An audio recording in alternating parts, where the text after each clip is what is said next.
भारत में रहने वाले मुसलमानों के असली पूर्वज कौन थे? सबके पूर्वज इस देश के सनातनी हैं। ये सच्चाई है। मानते क्यों नहीं? अरे उनके मानने नहीं मानने से क्या होता है? भारत के मुसलमानों के सरनेम क्या होते हैं? मुनव्वर राणा शायर है ना, राणा सरनेम क्या सऊदी अरब का है कि ये भारत के ये राजपूतों तो का कहते है? हैं भाई हम असल हैं। तो मोहम्मद फैज खान जी हमारे साथ हैं। बिरादरान हिंद, अस्सलाम वालेकुम रहमतुल्लाहि व बरकातहू। जय श्री राम, भारत माता की जय।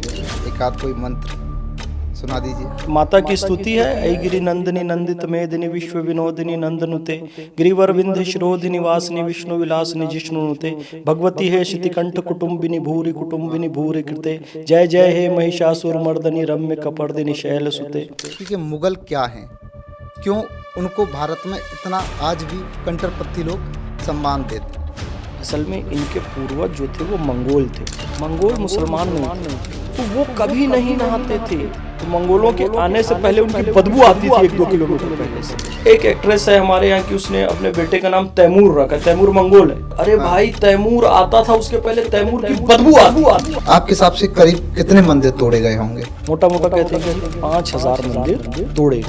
वहाँ बॉलीवुड में शाहरुख खान खुलेआम सिगरेट पीते हैं, शराब पीते हैं, सलमान खान गानों पर डांस करते हैं। क्या क्या उन लोगों के लिए हराम नहीं है? ये देसी भाषा में कहावत है कि गरीब की लुगाई जगत की भोजन। आपको डर लगता है भारत में? भैया, भारत मुसलमानों के लिए सर्वश्रेष्ठ देश है।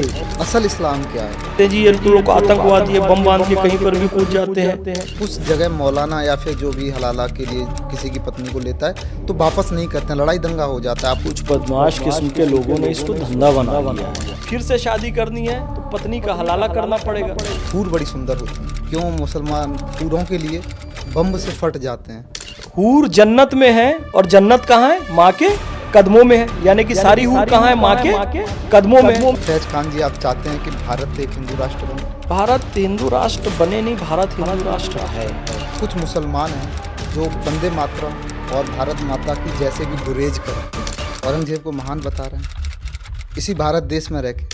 ऐसे व्यक्ति को महिमा मंडित करना, अबू आजमी को शर्म से डूबकर मर जाना। मदरसे में कठमुल्ला पैदा होते हैं, वो कठमुल्ला होता है, और इन्हीं लोगों के कारण ये 72 हूर और जन्नत में तो ऐसा मिलेगा वैसा मिलेगा, उनके लालच में बच्चे आतंकवादी बन जाते हैं। क्या एज अ मुसलमान फैज खान चाहते हैं कि गाय को राष्ट्र माता घोषित कर दें? गाय का दूध शिफा है, गाय का घी दवा है, और इसका मांस बीमारी है। आज हमारे साथ जो हमारे अतिथि हैं, ये दाढ़ी भी रखते हैं, टोपी भी लगाते हैं, इबादत भी करते हैं और सनातन की प्रखरता से बात भी रखते हैं, राम भक्ति भी करते हैं, गौ माता की सेवा भी करते हैं, हमेशा कट्टरपंथियों के निशाने पर रहते हैं। दुनिया भर से धमकियां इनके पास आती हैं क्योंकि ये मुसलमान होकर भी सनातन की बात करते हैं, देश की राष्ट्रवादता की बात करते हैं। तो मोहम्मद फैज खान जी हमारे साथ हैं। बहुत बहुत स्वागत है फैज जी। बिस्मिल्लाहिर्रहमानिर्रहीम। रब्बि इश्रह ली सदरी व यस्सिर ली अमरी वाहलुल उक़दतन मिन लिसानी यफ़क़हू क़ौली। अज्ञानतिमिरान्धस्य ज्ञानांजन शलाकया चक्षुरुन्मीलितं येन तस्मै श्री गुरुवे नमः। बिरादरान हिंद, अस्सलाम वालेकुम रहमतुल्लाहि व बरकातहू। जय श्री राम, भारत माता की जय।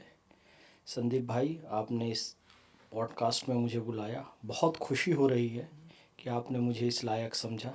फैज जी, आप गौ सेवक भी हैं, गौ सेवा भी लंबे समय से कर रहे हैं, गीता के श्लोक भी बोलते हैं, सनातन के ग्रंथों के बारे में अच्छी जानकारी रखते हैं। तो क्या आप सनातन को भी मानते हैं? बिल्कुल सनातन को मानते हैं। सनातन तो एक पद्धति है, प्रक्रिया है, टाइमलेस जिसे कहते हैं, सनातन वही है बिल्कुल। और जिस देश में रहता हूँ वहाँ सनातन धर्म को मानने वाले ज़्यादा रहते हैं, तो उसके प्रति सम्मान तो रहेगा मेरा।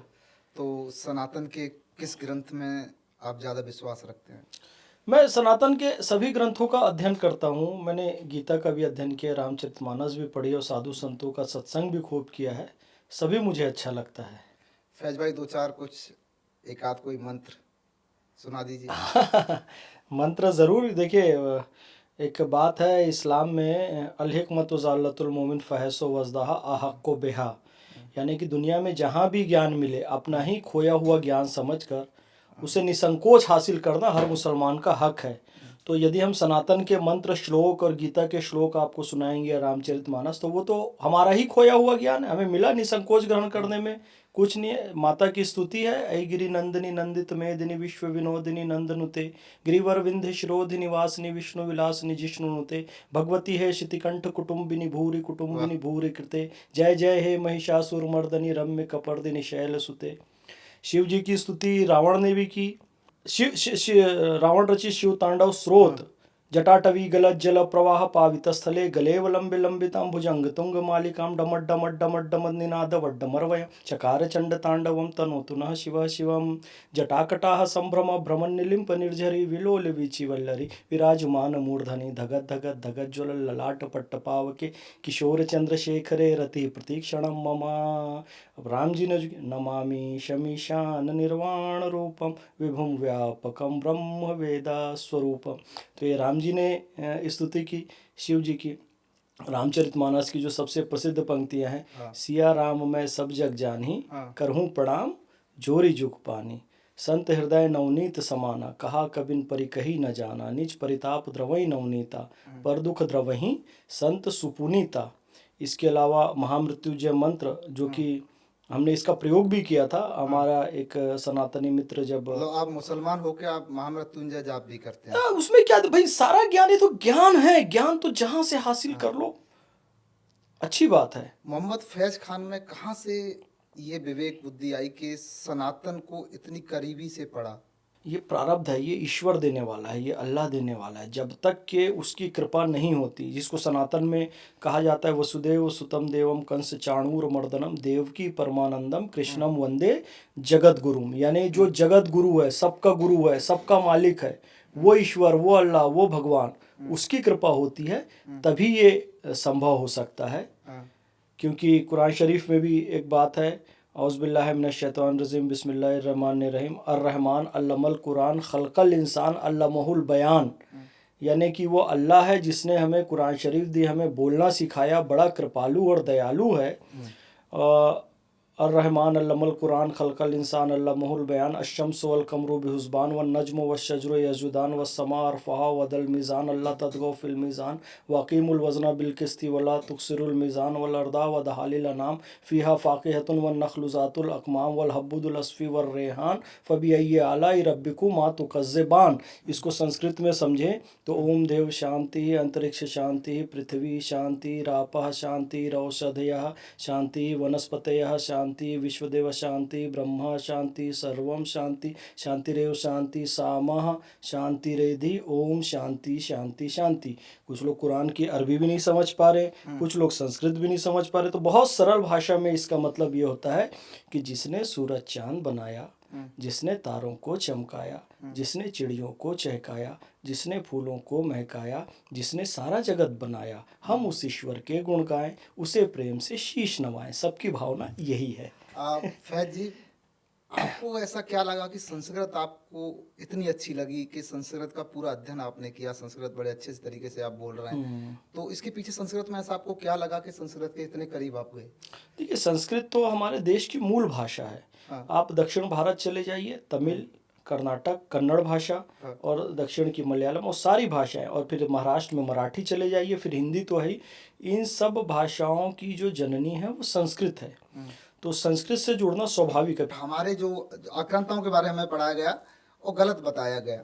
हमारे जो राजा थे, हमारे जो विरासतें थी, उनको ना पढ़ा के मुगलों के बारे में पढ़ाया गया। तो शुरुआत करते हैं पॉडकास्ट की कि मुगल क्या हैं, क्यों उनको भारत में इतना आज भी कुछ लोग, कंट्रपंथी लोग सम्मान देते हैं।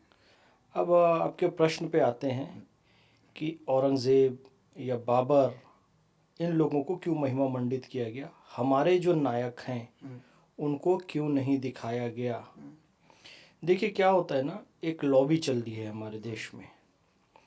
आज़ादी के बाद से कैम्ब्रिज स्कूल के स्कॉलर्स और लेफ़्ट के स्कॉलर्स वो लगातार हमारी एजुकेशन सिस्टम पर हावी रहे, और उसी का परिणाम ये था कि औरंगज़ेब या अकबर को महान और नायक के तौर पर पेश किया गया, और यदि उसमें महाराणा प्रताप का अध्याय मिलता है या फिर छत्रपति शिवाजी महाराज का अध्याय मिलता है तो बहुत छोटा मिलता है, जबकि परिस्थिति और वास्तविक स्थिति इसके विपरीत है। सत्य इसके विपरीत है। उसके लिए आपको कुछ राष्ट्रवादी इतिहासकारों को पढ़ना पड़ेगा, सर यदुनाथ सरकार को पढ़ना पड़ेगा, आपको शिलालेख देखने पड़ेंगे, आपको नेशनल म्यूजियम जाके देखना पड़ेगा, आपको लाइब्रेरी में बैठना पड़ेगा, आपको साधु संतों का, गुरुजनों का, बुजुर्गों का सत्संग करना पड़ेगा, तब वास्तविकता आपके सामने आएगी। हालांकि इरफान हबीब और सतीश चंद्र जैसे हिस्टोरियन जो लेफ्ट के माने जाते हैं, उन लोगों ने भी बहुत छुपाने का प्रयास किया, लेकिन फिर भी सच्चाई को बताना ही पड़ा। सतीश चंद्र ने जाफर जटल्ली के हवाले से लिखा। जाफर जटल्ली औरंगजेब के समय के बहुत बड़े व्यंग्यकार थे। आप सोचिए, सतीश चंद्र को ये लिखना पड़ा जाफर जटल्ली की बात कि शैतान के नितंब तले अंधेरा, ये सेंटेंस है जाफर जटल्ली का, जो औरंगजेब के लिए कहता है। कहा बड़े अश्लील शब्दों में है उसने, मैं बड़े सभ्य शब्दों में कह रहा हूँ, यानी कि औरंगजेब के राज में अंधेरा ही अंधेरा है, और उसने बड़े अश्लील शब्दों में कहा था, मैं सभ्य करके बोल रहा हूँ, तो शैतान के नितंब तले अंधेरा, ये वाक्य है। अब ये वाक्य क्यों आया जाफर जटल्ली की तरफ से? औरंगजेब की नीतियों के विरोधी थे।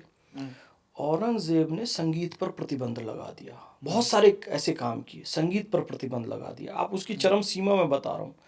तो बेचारे सारे संगीतज्ञ बड़े परेशान हुए। अच्छे अच्छे गायक थे, नर्तक नर्तकी और सारे वाद्य यंत्र।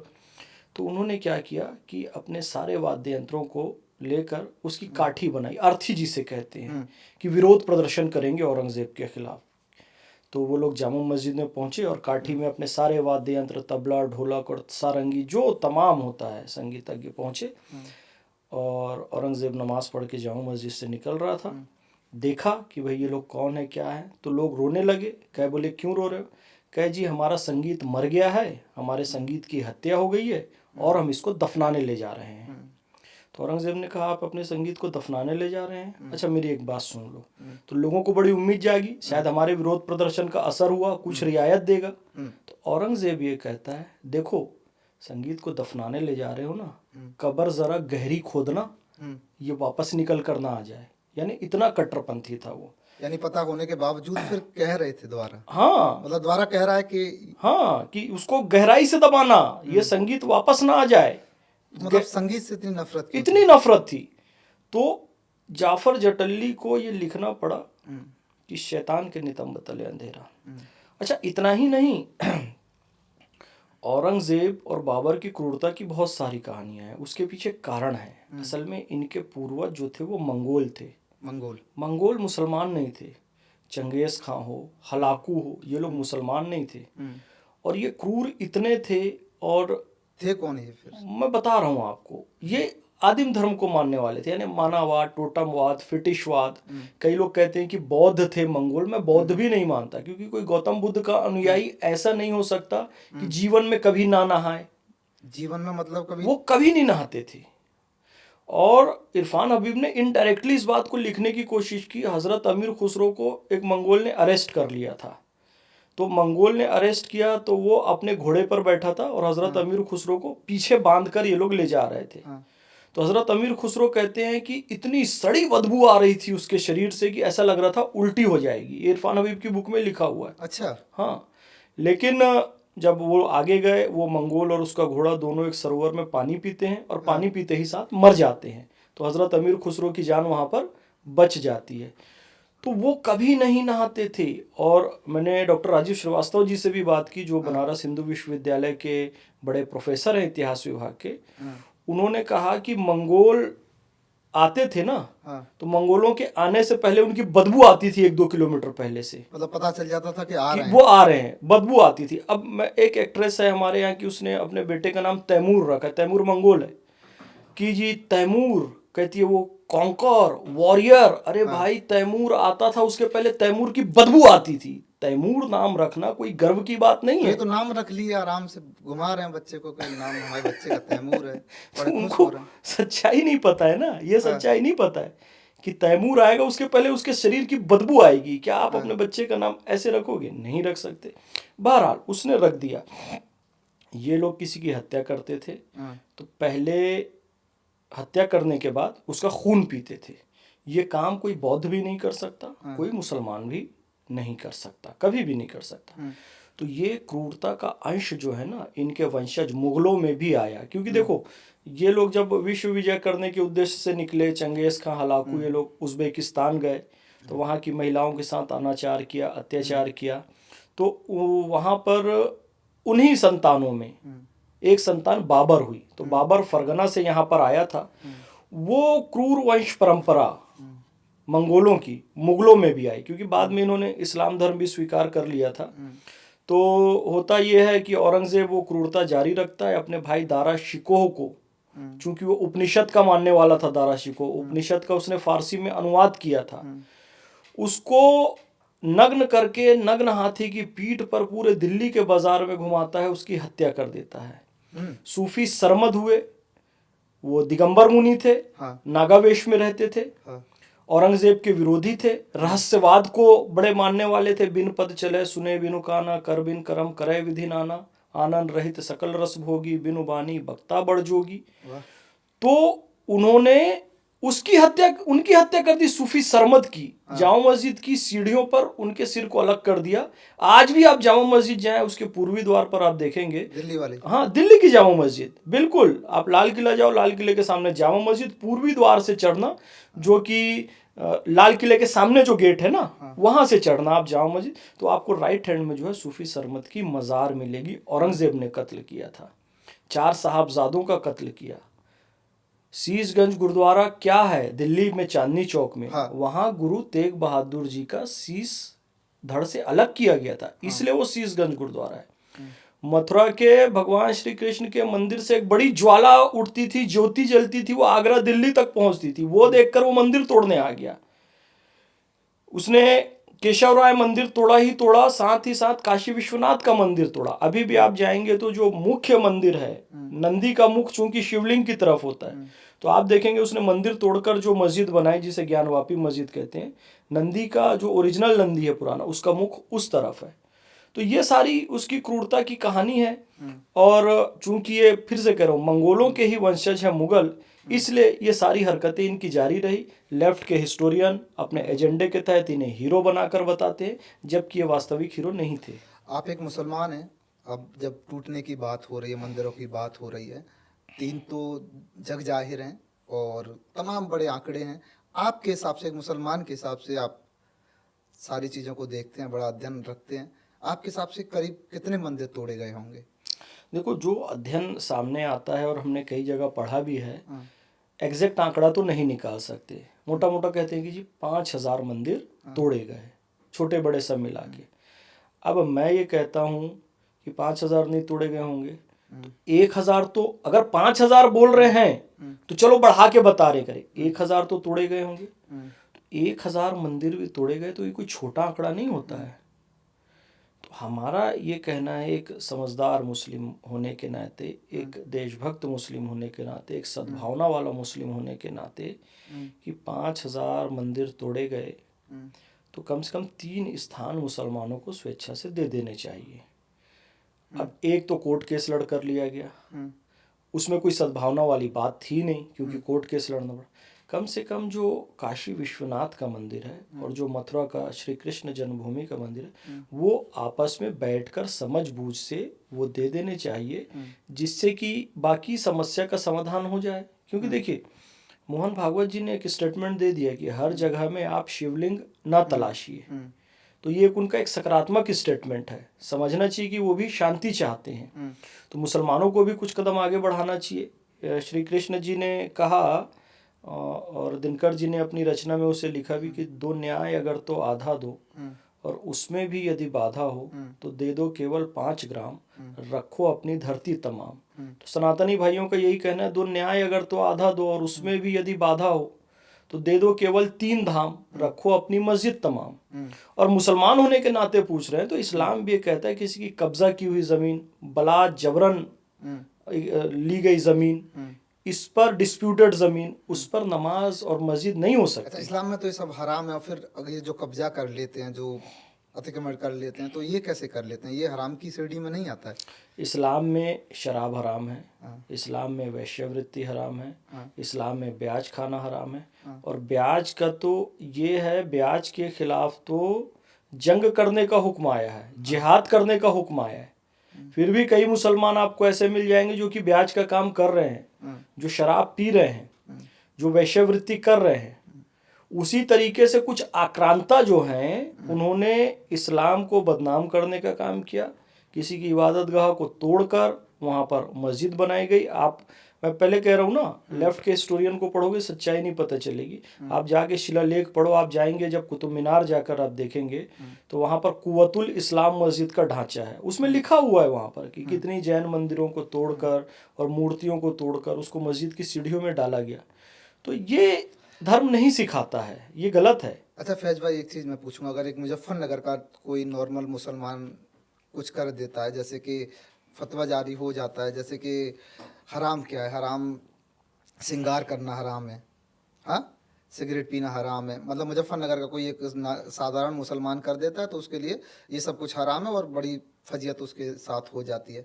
वहाँ बॉलीवुड में शाहरुख खान खुलेआम सिगरेट पीते हैं, शराब पीते हैं, सलमान खान गानों पर डांस करते हैं, क्या उन लोगों के लिए हराम नहीं है? क्या एक छोटे मुसलमान के लिए सारी चीज़ें हराम होती हैं? क्या सारे जो कानून हैं वो छोटे मुसलमान पर लागू होते हैं? बॉलीवुड में बैठे हुए सितारे जो डांस करते हैं, सिगरेट खुलेआम पीते हैं, शराब पीते हैं, तो उनके लिए ये सारी चीज़ें हराम की श्रेणी में नहीं आती हैं? देसी भाषा में कहावत है कि गरीब की लुगाई जगत की भौजाई।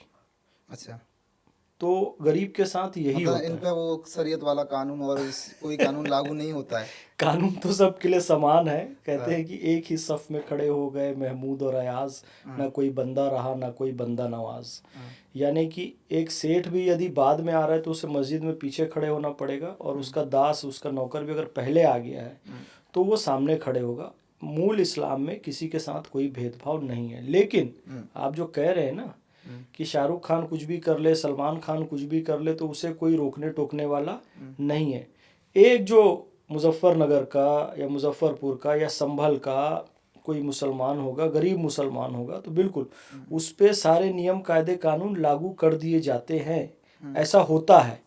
तो ये हमारे मुस्लिम उलेमाओं को, मुस्लिम धर्म सुधारकों को सोचना चाहिए कि सबके साथ आप समान व्यवहार करें, क्योंकि इस्लाम आया ही समानता को लेकर है। तो ये भेदभाव होता है, इसको मैं मानता हूँ, लेकिन मूल इस्लाम, क्लासिकल इस्लाम सबके साथ समानता का पक्षधर है। क्योंकि जो पहली अजान दी थी इस्लाम में, जो पहली अजान हुई थी, हज़रत बिलाल हबशी, और तो वो गुलाम थे और उन्हें पहली अजान, मतलब किसी के साथ कोई भेदभाव नहीं किया गया कि ये गुलाम है कि मालिक है। तो उनके बारे में कहा जाता है कि अर्श वाले भी सुनते थे जिसको, वो अजान थी अजाने बिलाली, यानी धरती और आकाश सब जगह वो अजान सुनी जाती थी, वो एक गुलाम के द्वारा दी गई थी। तो आप मूल इस्लाम को समझिए और किसी के साथ भेदभाव नहीं कीजिए। शाहरुख खान, सलमान खान एक सामान्य मुसलमान कोई कार्य करता है तो आप उसका विरोध कीजिए, अच्छा काम करता है तो तारीफ कीजिए। फैज भाई, एक आप मुसलमान हैं, डर लगता है भारत में आपको? आमिर खान कह रहे थे कि कुछ दिन पहले का स्टेटमेंट था, अभी नज़र नहीं आते हैं कि आप, अब आपको पूछा जाए, आप एक मुसलमान हैं, आपको डर लगता है भारत में? देखिए, जो एसी कमरों में कई लोग बैठते हैं, पूरा जीवन एसी कारों में बैठे रहते हैं, एसी कमरों में, एसी स्टूडियो में बैठे रहते हैं, मैं वो वाली कैटेगरी का नहीं हूँ। मैं पूरा देश 15,000 किलोमीटर पैदल चला हूँ, धूप में, बारिश में, पर्वत पे, पठार पे, नदियों को पार किया मैंने, पैदल चला 15,000 किलोमीटर, अपने नाम के साथ चला, मोहम्मद फैज़ खान नाम लगा के चला, टोपी लगा कर चला। मुझे किसी ने कभी मॉब लिंचिंग तो दूर, एक कंकर भी नहीं मारा मेरा नाम सुनकर। मैं जहाँ गया मेरा स्वागत हुआ, मेरा सम्मान हुआ। 80% टाइम हिंदुओं के घरों में रुका, मंदिरों में रुका, मठों में रुका, किसी ने मेरे साथ कोई बदतमीजी नहीं की, भोजन कराया, सम्मान किया, फूल माला पहनाई। तो ये जो आप टेलीविज़न में देखते हैं ना, इनके स्टेटमेंट कि भारत में मुसलमानों को डर लगता है, ये झूठ है, ये फ्रेम्ड स्टेटमेंट है। धूप में निकलो, घटाओं में नहा कर देखो, जिंदगी क्या है, किताबों को हटा कर देखो, और फासला नज़रों का धोखा भी तो हो सकता है, चांद जब चमके ज़रा हाथ बढ़ा कर देखो। तो मैंने घटाओं में और धूप में नहा के निकल के देखा है, तब ये बता रहा हूँ कि भैया भारत मुसलमानों के लिए सर्वश्रेष्ठ देश है, और मैंने इसका साक्षात अनुभव किया है। तो ये लोग झूठ बोलना बंद, और जिनको डर लगता है, बार बार ये कहा भी तो जाता है, भाई तुमको डर लग रहा है यार, भारत छोड़ के चले जाओ, तुमको भारत इतना सुरक्षित लग रहा है, छोड़ के जाने वाले जाते भी हैं, वो उनकी मर्जी है। हम तो आनंद से हैं, भारत में पूरे आनंद से हैं। अच्छा फैज भाई, अगर एक मुसलमान से पूछा जाए सच्चा इस्लाम क्या है, जो आज देश की जरूरत है, उस इस्लाम को इस देश में कुछ लोग अलग तरीके से प्रेजेंट करते हैं। तो एक असल इस्लाम क्या है? असल इस्लाम पैगंबर हज़रत मोहम्मद सल्लल्लाहु अलैहि वसल्लम ने बताया।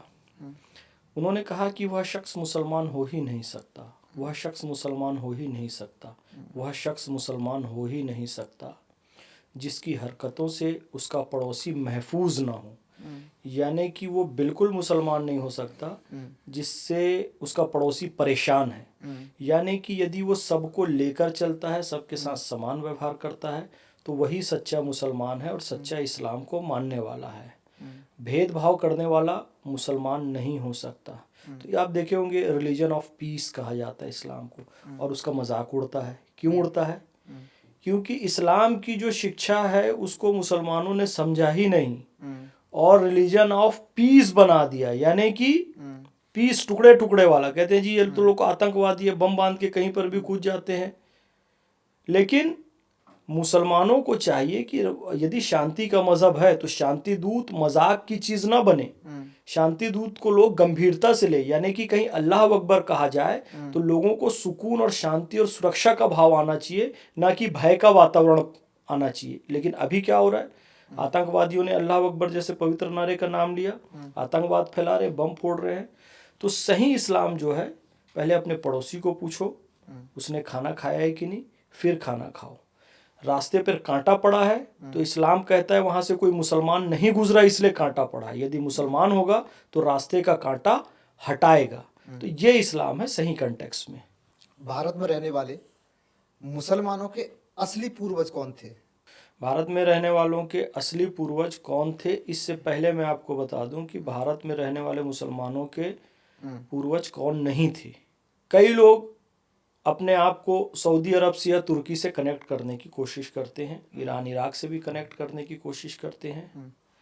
बायोलॉजिकल रूप से इनमें से कोई भी भारत के मुसलमानों के पूर्वज नहीं है। असल पूर्वज कौन है फिर? तो कौन है, अब ये प्रश्न उठता है। हाँ। ख्वाजा गरीब नवाज अजमेरी, अजमेर में जिनकी दरगाह है, हर साल हम जाते हैं वहाँ, प्रधानमंत्री मोदी जी भी वहाँ चादर भेजते हैं। ख्वाजा गरीब नवाज जब यहाँ पर आए, उन्होंने भगवा वस्त्र धारण किया और वो भगवा रंग भी पहनते रहे और संगीत का वाली के रूप में वो लेकर आए। उनकी दरगाह में एक 2900 किलो की डेग है, एक 3700 किलो की डेग है, उसमें भगवा रंग का प्रसाद बनता है। अच्छा, प्रसाद भी भगवा रंग का बनता है भगवा रंग का बनता है अजमेर की दरगाह में। और जब से वहाँ पर जहांगीर ने एक देग स्थापित की थी और अकबर ने, जब से वो देग है आज तक वहाँ गोमांस तो दूर, लोग कई लोग गोमांस को इस्लाम से जोड़ते, गोमांस तो दूर चिकन भी नहीं बना है, बनता है तो भगवा रंग का ही मीठा चावल बनता है।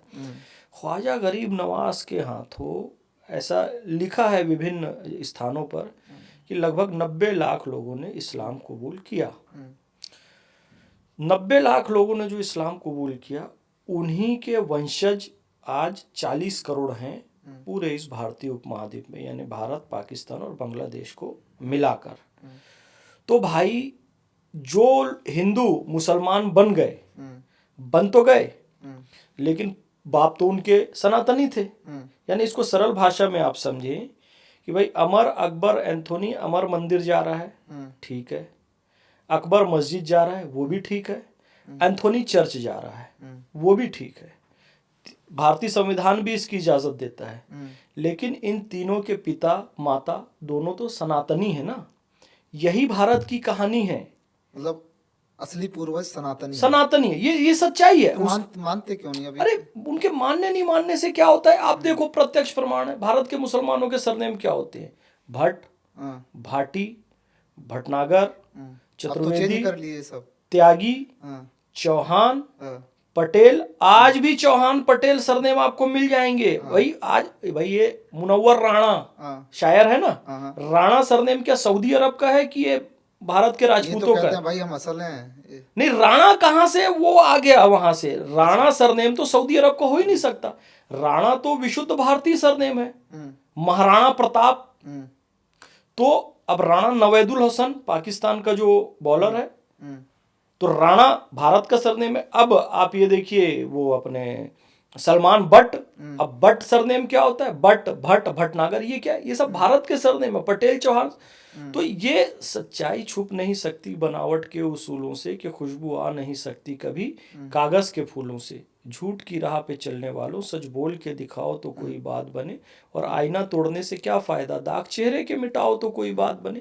आप इस सच्चाई को मान लो ना। आपको कोई धर्म परिवर्तन करने तो नहीं, मैं मुसलमान हूँ, टोपी लगाता हूँ, नमाज पढ़ता हूँ, दाढ़ी रखता हूँ, कुरान शरीफ पढ़ता हूँ, मुझे कोई हिंदू यहाँ नहीं रोकता है। लेकिन हाँ, मैं इस बात को मानता हूँ कि हमारे पूर्वज ख्वाजा गरीब नवाज के यहाँ तो धर्मांतरित हुए, वो उन्होंने इस्लाम धर्म स्वीकार किया, आप भी मान लो। हाँ, 1% कोई वो मुगलों के साथ और मंगोलों के साथ उनकी सेना में आए रहे होंगे, वो अपना मानते रहे। फिर उन्हीं लोगों के कारण क्या हो गया, ये आ गई, चूंकि वो लोग कभी नहाते नहीं थे, यहाँ पर भारत आए तो देखा कि भाई यहाँ के लोग त्रिकाल संध्या कर रहे हैं, 3 टाइम पूजा कर रहे हैं, 3 टाइम स्नान कर रहे हैं, और शुद्ध सात्विक भोजन कर रहे हैं, और कह रहे हैं ओम अन्नपूर्णे सदा पूर्णे शंकर प्राणवल्लभे ज्ञान वैराग्य सिद्ध्यर्थम भिक्षाम देहि च पार्वती माता च पार्वती देवी पिता देवो महेश्वरा बांधवा शिव भक्ताश्च स्वदेशो भुवनत्रयम्। जब यहाँ का सात्विक भोजन देखा, साफ सफाई देखी, स्नान देखा, तो उन्होंने कहा यार हमको कम से कम साल में एक बार तो नहाना चाहिए। हाँ।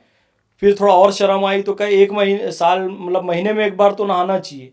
फिर उन्होंने सोचा यार कम से कम जुम्मा तो नहाना चाहिए। तो ये जो जुम्मा मुसलमानों को चिढ़ाते हैं ना, ये मुसलमानों की परंपरा नहीं है। ये वो जो मंगोल मुगल गंदे जो लोग आए थे, वो तैमूर वगैरह जो मैं बोल रहा हूँ, तैमूर बाद में आता था, बदबू पहले आती थी, वो लोगों की ये परंपरा है। हम रोज नहाते हैं भैया, हम भारत के मुसलमान हैं, हमारे पूर्वज भारतीय ही हैं। तो वो जो 1% लोग बड़े गर्व से कहते हैं हम बाबर के साथ आए थे, ये वो जुम्मे वाले होंगे, हम नहीं है। जो फैज जी, जो भारत के राष्ट्रीय धरोहर हैं, विशाल बने हुए हैं, आकार भी आज भी देश की विरासत में गिने जाते हैं। क्या मुगल इतने आविष्कारी थे कि ये इतनी बड़ी इमारतें मुगलों ने बनाई थी या कब्जाई थी? देखिए, मैं बारंबार कह रहा हूँ कि भारतीय वास्तुकला का मुकाबला पूरी दुनिया में कहीं नहीं हो सकता। मतलब मुगल इतने तीरंदाज थे कि इन्होंने इतनी भव्य इमारतें बनाई थी या कब्जाई थी? सिर्फ संभव ही नहीं है कि वो बना सके, कब्जाई थी, जाहिर सी बात है। हाँ। आप दक्षिण भारत के मंदिरों को जाकर उनका गोपुरम देखिए, उनका मंडपम देखिए। गोपुरम जो प्रवेश द्वार होता है, मंडपम जो गर्भगृह होता है, आप वो जाकर देखिए। वो पूरे आपको इधर अरब देशों में वैसा कोई स्ट्रक्चर आपको पुराना नहीं मिलेगा। आप थोड़ा पहले जाएंगे, थोड़ा अभी 100 साल पहले ही जाएंगे, तो वहां पर स्थिति अलग थी, जब वहां पर पेट्रोल नहीं हुआ था। तो बहरीन में पहला पेट्रोल का कुआं मिला, फिर धीरे धीरे वो विकास हुआ, और सारे वास्तुशिल्प वास्तुकला वो लोग यूरोप से बुलाए, इधर भारत से बुलाए, वही लोगों ने सारा बनाया। तो भारत में जो इमारतें दिखाई देती हैं आपको, वो विशुद्ध भारतीय इमारतें हैं। उसको मॉडिफाई करके, थोड़ा सा तोड़ मरोड़ करके उन्होंने अपना लेबल लगा दिया कि चीज हमने बनाई, उन्होंने लिख दिया मेड बाई फलाना फलाना फलाना, इतना ही किया है उन्होंने, कोई इमारत वगैरह नहीं बनाई है। तो आपके हिसाब से ताजमहल क्या है, ताजमहल या शिव मंदिर? नहीं, देखिए, मैं पहले कह रहा हूँ, भारत में शिव मंदिर भी हो सकता है उसमें, क्योंकि देखो 5000 मंदिरों का बात आती है। अब ताजमहल है, और फिर काशी विश्वनाथ है, या दूसरे मंदिर जो मैं नाम लिया, या कुवतुल इस्लाम मस्जिद वगैरह का तो प्रमाण है। तो उस पर रिसर्च चल रही है, जो भी रिसर्च सामने आएगी उसका स्वागत होगा। हो सकता है, क्योंकि इतनी सुंदर कलाकृति केवल भारतीय कलाकारों के द्वारा ही हो सकती है। ये यायावर जगह जगह घूमने वाले ये जंगली लोग, ये बदबूदार लोग, ये मंगोल किस्म के लोग, उनके पास ना खाना बनाने की ठीक ठाक तकनीक थी, कच्चा खा जाते थे। खाना बनाने की तकनीक नहीं थी उनके पास। भवन निर्माण वास्तुकला की तकनीक कहाँ से आएगी? आप अपने भारतीय गौरव को समझिए। मैं मुसलमान हूं, पर मैं भारतीय मुसलमान हूं। मेरा सिर इबादत के लिए काबा की तरफ झुकेगा, लेकिन सर कटाने की बात आएगी तो सरजमीन हिंदुस्तान के लिए कटेगा। भैया, मैं अपनी संस्कृति से, अपनी सभ्यता से, अपने देश के गौरव से कोई समझौता नहीं कर सकता। आज मुझे सऊदी अरब में भी एंट्री मिलती है ना, तो मैं कलमा पढ़ता हूँ ला इलाहा इल्लल्लाह मोहम्मदुर रसूलुल्लाह, तब मुझे काबा शरीफ में एंट्री मिलती है। लेकिन केवल कलमा पढ़ने के कारण एंट्री नहीं मिलती है।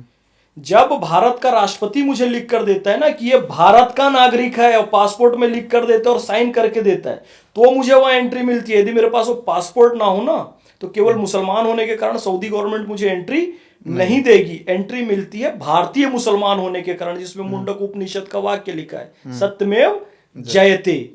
इसलिए मैं तो अपने देश पे गौरव करूंगा, अपने बुजुर्गों पर गौरव करूंगा, और स्वाभिमान है वो हमारा, हम उससे समझौता नहीं कर सकते। हाँ, हम बन गए हैं, मुसलमान बने हैं, ईसाई बनने वाले ईसाई बने हैं, लेकिन अपने बाप दादा को न वेटिकन में जाके खोजो, न सऊदी और तुर्की में जाकर खोजो, आपके पूर्वज भारत के हैं। इस सच्चाई को आप स्वीकारो। अच्छा, तलाक अब तो सरकार ने रोक लगा दी है, क्या होता है कि कितने प्रकार के होते हैं? क्योंकि कुछ लोग फ़ोन कॉल पे तलाक तलाक करके सिस्टम ख़त्म कर देते हैं, कोई लोग मैसेज भेज देते हैं, और कोई लोग तो चिट्ठी विट्ठी लिख के भेज देते हैं और एक क्लियर कर देते हैं। ये क्या होता है, कितने प्रकार के होते हैं? देखिए, बात यह है कि अल्लाह को नापसंद चीज़ों में जो सबसे बड़ी नापसंद चीज़ है वो तलाक है। अच्छा, अल्लाह को नापसंद चीज़ों में, हाँ, पैगंबर हज़रत मोहम्मद सल्लल्लाहु अलैहि वसल्लम ने लगभग 11 निकाह किए। तो ये तो बड़े शौक से देते हैं, सीना गर्भ से चौड़ा करते हैं कि भाई दे दिया तलाक, हम बोल दिया तो ख़त्म कहानी। शर्म की बात है, वो लोगों को शर्म से डूब मरना चाहिए। पैगंबर हज़रत मोहम्मद सल्लल्लाहु अलैहि वसल्लम ने लगभग 11 निकाह किए, एक भी तलाक नहीं दिया। और अल्लाह को नापसंद चीज़ों में तलाक है। अर्श हिलता है तलाक होने से, एक तलाक होने से। तलाक का सिस्टम तो रखना, बहुत रेयर केस में तलाक रखा, और ऐसा रखा कि तलाक ना हो। कैसे रखा जी? आपने एक बार तलाक बोला, अब 1 महीने बाद तलाक बोलोगे, फिर 1 महीने बाद तलाक बोलोगे, तब तलाक मानी जाएगी। अब व्यक्ति, सब्जी में नमक कम है, काम से आया आदमी, उसने अपनी पत्नी को गुस्से में तलाक तलाक तलाक बोल दिया। ये तलाक मान भी लेते हैं मौलाना लोग, जबकि ये तलाक का सिस्टम नहीं है। वह 1 घंटे बाद उसका गुस्सा खत्म हुआ, कहे तो मेरे से गलत हो गया, तो मौलाना के पास जाता है। मौलाना कहता है जी तुम्हारा तलाक हो गया, अब फिर से शादी करनी है तो पत्नी का हलाला करना पड़ेगा, यानी किसी दूसरे से निकाह होगा, फिर वो उसके साथ कुछ समय गुजारेगा और शारीरिक संबंध बनाएगा, स्पष्ट शब्दों में कहे तो, फिर वो तलाक देगा, फिर पत्नी आपके पास आ सकती है। यानी 1 मिनट के गुस्से के कारण आपको इतनी प्रक्रिया से गुजरना पड़ेगा। अच्छा फैज जी, अभी देखा है बहुत सारी, जबकि ऐसा सिस्टम नहीं है। 1-1 महीने के अंतर में बोलना है। एक बार तलाक बोला, उसका गुस्सा शांत हुआ, अगले महीने नहीं बोला तो तलाक नहीं होगी। मूल सिस्टम ये है। अच्छा फैज जी, क्या होता है कि हलाला की जो प्रोसेस होता है, जो कहानियाँ हमने सुनी, अभी कुछ दिन से नए मुद्दे सामने आ रहे हैं कि हलाला प्रोसेस में बीवियों को लोग भेज देते हैं, तो कुछ जगह मौलाना या फिर जो भी हलाला के लिए किसी की पत्नी को लेता है तो वापस नहीं करते हैं, लड़ाई दंगा हो जाता है, आपस में लड़ने भिड़ने लगते हैं। पति कहता है कि हमारी बीवी को वापस कर दो, मौलाना या फिर जो भी रहते हैं वो वापस ही नहीं करते हैं। कई बार ऐसी खबरें देखने को आपको मिलती होंगी। कुछ बदमाश किस्म के लोगों ने इसको धंधा बना लिया है हलाला को। तो इसलिए मैं इस्लाम की मूल बात आपको बता रहा हूँ कि इस्लाम ने सिस्टम ऐसा बनाया है कि एक भी हलाला नहीं हो सकता कभी भी। हाँ। भाई यदि जो 3 महीना सोच कर तलाक देगा, आज तलाक बोला, 1 महीने बाद तलाक बोला, 1 महीने बाद फिर तलाक बोला, वो कभी दोबारा उस स्त्री से विवाह नहीं करेगा तो हलाला की जरूरत ही नहीं पड़ेगी। हलाला तो वापस लाने के लिए होता है ना। यदि सोच के बोल रहा है 3 महीने तक, यानी निश्चित है कि वो दोबारा निकाह नहीं करेगा। हलाला की जरूरत पड़ती है जब ये मौलाना लोगों ने एक ही बार में 3 तलाक को एक्सेप्ट कर लिया था कि एक बार में 3 तलाक बोला जी, अब तलाक मान लिए, तो वो बेचारा 1 घंटे बाद सोचता था मेरी पत्नी वापस चाहिए, तो हलाला करना पड़ता है। तो इन लोगों ने दुकान खोली हुई है, इसलिए तलाक की वाली प्रोसेस लाई, जिसे नरेंद्र मोदी जी की सरकार ने गैर कानूनी घोषित कर दिया। वो गैर इस्लामी भी था। अच्छा, अब वो सिस्टम ही खत्म हो गया है। अब कोई ना हलाला होगा और ना इस तरह की कोई तलाक होगी। क्या देश में आज भी हलाला होता है? हलाला हो ही रहा है, होता है। हाँ, तभी तो ये सारे कानून लाने की जरूरत पड़ी। अब गैर कानूनी अब तौर से मोदी जब इन चीज़ों को रोक रहे हैं तो इसका तो स्वागत मुस्लिम भाइयों को करना चाहिए। मुस्लिम महिलाएं खुश हैं तो मुस्लिम भाइयों को करना चाहिए। मुस्लिम भाइयों को ये पहल करनी थी जो काम मोदी जी ने किया। हाँ, भाई इंस्टेंट ट्रिपल तलाक का जो मुद्दा है, हाँ, इसको तो मुस्लिम धर्म सुधारकों को सामने आना चाहिए था। भाई ये सब इस्लाम का अंग नहीं है। तो वो काम मोदी जी ने किया, तो उसको तो वेलकम करना चाहिए कि भाई जो धर्म सुधार का काम मुस्लिम मौलाना मुफ्तियों को करना चाहिए था वो मोदी जी ने किया। तो मुस्लिम महिलाएं स्वागत कर रही हैं, काफ़ी संख्या में मुस्लिम महिलाएं, उनको वोट भी दिया है। तो धर्म सुधार के काम के लिए मुस्लिम लोगों को सामने आना पड़ेगा, ये मेरा निवेदन है। फैज भाई, एक वीडियो में देख रहा था, एक मौलाना थे कहीं के, वीडियो में बोल रहे थे यूट्यूब पे कि हूर बड़ी सुंदर होती हैं। क्या हूर होती हैं, कितनी सुंदर होती हैं, और क्यों मुसलमान, मतलब कुछ लोग जो हूरों के लिए बम से फट जाते हैं, घटनाएं कर देते हैं। ऐसा क्या उनको बताया जाता है कि हूर कितनी सुंदर होती हैं, वास्तविक क्या होती हैं हूर, क्या पूरा किस्सा है इनका? देखिए, अब हूर क्या होती है वो मौलाना लोग तो कहते ही हैं। देखो, किसी को मैनिपुलेट करना हो, किसी का दिमाग खराब करना हो, तो ऐसी कहानियां सुना देते हैं जिससे नया नया जो जवान लड़का हुआ है वो अच्छा, भी वास्तव में हूर होती हैं? मैं बता रहा हूँ, वास्तव में हूर होती है ना, क्यों नहीं होती है हूर। कैसी होती है? इस्लाम का कंटेक्स्ट जो है वो सही कंटेक्स्ट में समझने की आवश्यकता है। देखो, उस बात को समझना। इस्लाम में कहा गया रब्बना आतना फिद दुनिया हसनतों व फिल आखिरते हसनतों वक़िना अज़ाबन नार, यानी कि पहले दुनिया संवारो, रब्बना आतना फिद दुनिया हसनतों व फिल आखिरते, फिर आखिरत संवारो। तो पहले दुनिया क्या है, तो कहा गया माँ के कदमों में जन्नत है। और हूर कहाँ पे है? जन्नत में है। हूर जन्नत में है और जन्नत कहाँ है? माँ के कदमों में है। यानी कि सारी हूर कहाँ है? माँ के कदमों में है। पहले माता की सेवा करो, ये इस्लाम भी सिखाता है। सनातन में भी कहा गया ना, या देवी सर्वभूतेषु मातृरूपेण संस्थिता नमस्तस्यै नमस्तस्यै नमस्तस्यै नमो नमः, कि भैया यहाँ पर पहले माता की सेवा करो। अब पैगंबर हजरत मोहम्मद सल्लल्लाहु अलैहि वसल्लम से हजरत उम्मे सलमा, जो कि उनकी पत्नी थी, पूछा कि ये बताइए जन्नत की हूर सुंदर है कि दुनिया की औरत? तो पैगंबर हजरत मोहम्मद सल्लल्लाहु अलैहि वसल्लम ने कहा, बेशक एक ईमान वाली दुनिया की औरत जन्नत की हूर से श्रेष्ठ है। अब इसके आगे समझिए, हूर वहां मिलेगी, लेकिन हूरों की सरदार कौन रहेगी? आपकी पत्नी यहाँ की। अब प्रैक्टिकली देखिए, सच्चाई जो है इस्लाम की वो नहीं बताते हैं भाई। ये है कि आपको 72 ऊँट दे दिए जी 72 सुंदर लड़कियां आपको उस महल में दे दी गई, बता दिया गया, और भैया ये चाबी है और ये चाबी रहेगी आपकी पत्नी के हाथ में। आपको 72 में से एक भी मिल सकती है, आप कल्पना कर सकते हैं? मतलब सपने, ये सपने दिखाते हैं, और बच्चे बेचारे अपने शरीर में बम बांध के खुद को भी नष्ट कर लेते हैं और कई लोगों को मार भी देते हैं। लेकिन इस्लाम में स्पष्ट कहा है कि उन हूरों की सरदार आपकी पत्नी होगी। तो पत्नी के पास वो 72 हूरों के महल की चाबी है, यानी आपको मिलना जुलना कुछ नहीं है। तो इस चक्कर में नहीं पड़िए। इस्लाम बड़ा साइंटिफिक मजहब है। आप दुनिया में ठीक ठाक जिंदगी गुजारें, इसलिए कुछ अच्छी चीजें मोटिवेशन के लिए बताएगी, उसको समझना चाहिए।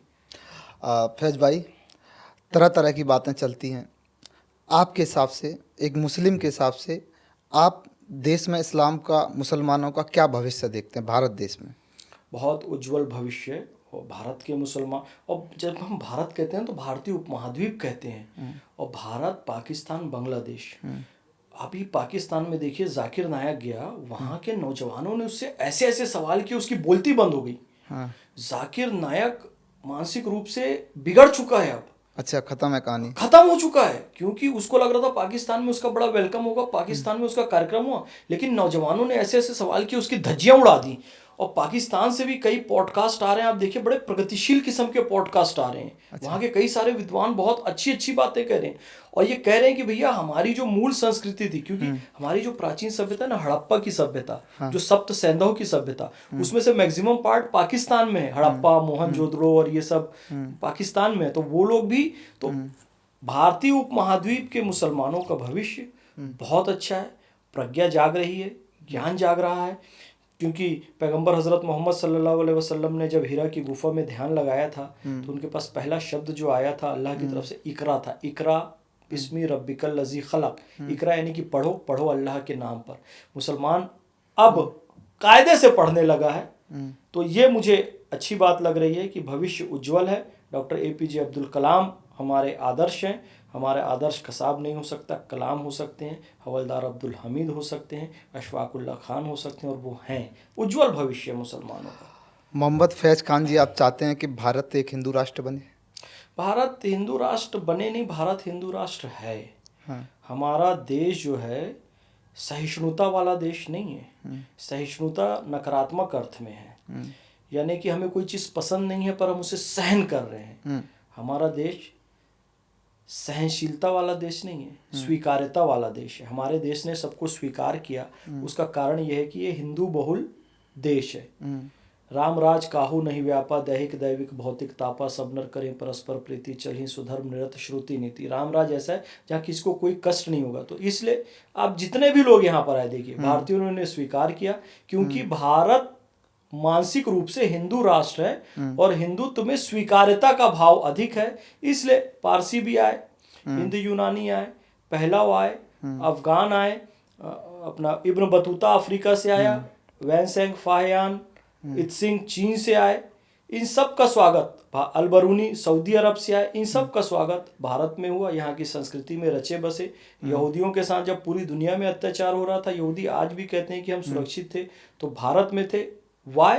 Because Bharat is Hindu Rashtra, already Hindu राष्ट्र है, और हिंदू ही इन सब चीजों को स्वीकार कर सकता है। वो चार्वाक दर्शन को भी मानता है जो ईश्वर को नहीं मानता है, वो जैन बौद्ध को भी मानता है जो वेदों को नहीं मानते हैं, वो वेदों को मानने वाले षट दर्शन को भी मानते हैं, न्याय वैशेषिक सांख्य योग मीमांसा वेदांत, यानी कि सबको स्वीकार करता है ये हिंदू दर्शन, सनातन दर्शन। अब भारत माता की जय भी बोलते हैं, जय श्री राम भी बोलते हैं। जय श्री राम की बात ना करके अगर कुछ मुसलमान हैं जो वंदे मातरम और भारत माता की जैसे भी गुरेज करते हैं, भारत में रह के वंदे मातरम या इन सारी चीज़ों से गुरेज करना क्या कारण है? क्योंकि देश तो अपना है ना। अज्ञानता, मैंने पहले कहा ना। हाँ। इस्लाम में कुरान शरीफ में जो पहला शब्द अल्लाह ने भेजा, इकरा, पढ़ो, ये लोग पढ़ते नहीं है। हाँ। अब मादरे वतन हिंदुस्तान जिंदाबाद, ये फारसी उर्दू में हो गया, संस्कृत में हो गया वंदे मातरम, इंग्लिश में हो गया love and salute to mother India, और हिंदी में हो गया भारत माता की जय। तो भाई ये तीनों चारों में कोई अंतर नहीं है। अब अज्ञानता के तहत किसी मौलाना ने, नासमझ ने उनके दिमाग में ये डाल दिया कि भाई तू वंदे मातरम बोल देगा, भारत माता की जय बोल देगा, तेरा ईमान खारिज हो जाएगा। अपने देश की जय जयकार लगाने में काहे से ईमान खारिज होगा भाई? अफगानिस्तान वाला अफगानिस्तान जिंदाबाद बोलता है, पाकिस्तान वाला पाकिस्तान जिंदाबाद बोलता है, सऊदी वाला सऊदी जिंदाबाद बोलता है, इटली वाला इटली जिंदाबाद बोलता है, अफ्रीका वाला अफ्रीका जिंदाबाद बोलता है, और भारत जिंदाबाद बोलने से तुम्हारा ईमान चला जाएगा। ऐसे लोगों को तो देश से डिपोर्ट कर देना चाहिए जो कहते हैं कि ईमान चला जाएगा। पैगंबर हजरत मोहम्मद सल्लल्लाहु अलैहि वसल्लम के दादा अब्दुल मुतल्लिब साहब के पास काबा की सुरक्षा की जिम्मेदारी थी, जो पैगंबर मोहम्मद की जन्मभूमि थी, उसकी रक्षा के लिए पहला पत्थर जो उठाया था पैगंबर हजरत मोहम्मद सल्लल्लाहु अलैहि वसल्लम ने उठाया था कि मेरी जन्मभूमि पर कोई कब्जा नहीं करेगा, कोई हमला करेगा तो सबसे पहले मैं उसका सर फोड़ूंगा। वतन से मोहब्बत करना उनसे सीखिए, हम उनसे सीखे वतन से मोहब्बत करना। और फिर एक बात कहता हूं, और सनातन में भी ये बात आती है, जब लंका जीत ली गई तो लक्ष्मण भैया ने एक बात कही कि राम भैया सोने की लंका है, सारे विलासिता के साधन है, चलो कुछ दिन यहाँ विश्राम करते हैं, आनंद करते हैं, एंजॉय करते हैं। तो राम भैया ने क्या कहा, राम जी ने क्या कहा, अपि स्वर्णमयी लंका नमे लक्ष्मण रोचते, जननी जन्मभूमिश्च स्वर्गादपि गरीयसी। लक्ष्मण, यद्यपि लंका सोने की है पर अपनी मातृभूमि से बहुत दिन से दूर हूँ, अब मैं सीधा अपनी मातृभूमि जाऊंगा। क्यों? क्योंकि जननी और जन्मभूमि स्वर्ग से भी महान है। तो इस्लाम भी देश प्रेम की शिक्षा देता है, सनातन भी जन्मभूमि के प्रति श्रद्धा की शिक्षा देता है। तो भारत माता की जय कहने से क्यों आपत्ति है? हम तो खुल के कहेंगे भारत माता की जय, वंदे मातरम। महाराष्ट्र से लेकर लखनऊ तक सियासी घमासान इस समय बचा हुआ है। एक पिक्चर आई छावा, उसके बाद कुछ राजनीतिक वोट बैंक सेकने वाले नेताओं ने औरंगजेब को भी महान बता दिया। समाजवादी पार्टी अखिलेश के विधायक अब्बू आजमी, आपके सांसद हैं इकरा महमूद, ये लोग औरंगजेब को महान बता रहे हैं इसी भारत देश में रह के। देखिए संदीप भाई, ये बड़े शर्म की बात है कि इन लोगों ने औरंगजेब को महान बताया। वो औरंगजेब जिसने छत्रपति संभाजी महाराज को अरेस्ट किया, कूटनीति से अरेस्ट किया, छल कपट से अरेस्ट किया, 40 दिन तक उन्हें रखा और प्रताड़ित करता रहा। एक दिन आँख निकाल रहा है, एक दिन दांत निकाल रहा है, एक दिन कान निकाल रहा है, एक दिन नाखून निकाल रहा है, एक दिन जिह्वा निकाल रहा है, जख्मों पर नमक मिर्च मली जा रही है। ऐसे व्यक्ति को महिमा मंडित करना, अबू आज़मी को शर्म से डूबकर मर जाना चाहिए। औरंगज़ेब कभी महान नहीं हो सकता। महान छत्रपति शिवाजी महाराज हो सकते हैं, महान छत्रपति संभाजी महाराज हो सकते हैं, महान महाराणा प्रताप हो सकते हैं। अबू आज़मी को माफ़ी मांगनी चाहिए। उसने दूसरे शब्दों में कहा कि यदि किसी को बुरा लगा हो तो मैं अपने शब्द वापस लेता हूँ। नहीं, इससे नहीं चलेगा। उसकी विधानसभा सदस्यता रद्द होनी चाहिए जिस पे काम चल रहा है, या तो वो लिखित में हलफनामा देकर माफी मांगे। ऐसे आप किसी इतने अत्याचारी व्यक्ति को, जिससे खुद मुसलमान परेशान थे, मुसलमान संगीतज्ञ परेशान थे, उसका भाई परेशान था, उसके पिता परेशान थे, जिसने अत्याचार की सारी सीमाओं को लांघ दिया, उसको आप कैसे महान कह सकते हैं? केवल राजनीतिक रोटियां सेकने के लिए, मुसलमानों का तुष्टीकरण करने के लिए, राजनीतिक अपराधीकरण करने के लिए ये सारे काम ये लोग करते हैं। और समझना चाहिए ये लोग पॉलिटिशियन भी बड़े कमज़ोर किस्म के हैं। इनको लगता है कि औरंगज़ेब जिंदाबाद कह लेंगे तो इनको कोई राजनीतिक लाभ मिल जाएगा। फिर से कह रहा हूँ इस चैनल के माध्यम से, इस पॉडकास्ट के माध्यम से, ये लोग मूर्ख हैं, गधे हैं। तुम जितना औरंगज़ेब जिंदाबाद कहोगे तुमको उसका राजनीतिक लाभ नहीं मिलेगा, उसका राजनीतिक लाभ बीजेपी को मिलेगा। तो गधे हो तुम लोग, जाहिल लोग। योगी ने अभी हाल ही में एक बयान दिया है कि मदरसों में कठमुल्ला पैदा होते हैं। ठीक है, योगी ने एक हाल ही में बयान दिया है कि मदरसे में कठमुल्ला पैदा होते हैं। दूसरा क्या है कि हेमंता भी ऐसी बातें करते हैं कि मदरसों में ट्रेनिंग दी जाती है। क्या ट्रेनिंग दी जाती है और योगी की बात से आप कितना सहमत हैं? देखिए, प्रधानमंत्री श्री नरेंद्र मोदी जी ने स्पष्ट कर दिया है कि एक हाथ में कुरान और एक हाथ में कंप्यूटर। हम मुसलमान बच्चों को इस स्थिति में देखना चाहते हैं। बहुत ट्रेडिशनल रूढ़िवादी मौलानाओं को आप मदरसों में बैठा देंगे ना, तो वो कट्टरपंथ की शिक्षा देंगे, तो कठमुल्ले पैदा होंगे। अब कठमुल्ले शब्द का क्या अर्थ है वो भी समझ लीजिए। कठ जो है काठ से बना है, यानी लकड़ी का, लकड़ी का, यानी वो फिर वो हिलेगा नहीं। इस सोफे को हमने यहाँ रख दिया तो यहीं पर रख दिया, अब वो हिलेगा डुलेगा नहीं। यानी जिसमें सोचने समझने की शक्ति ना हो, जो ऑर्थोडॉक्स हो, जो रूढ़िवादी हो, जो कभी विकास, डेवलपमेंट, गत्यात्मा, डायनेमिक नज्म उसके अंदर नहीं आएगा, वो कठमुल्ला होता है। इन्हीं लोगों के कारण ये 72 हूर और जन्नत में तो ऐसा मिलेगा वैसा मिलेगा, उनके लालच में बच्चे आतंकवादी बन जाते।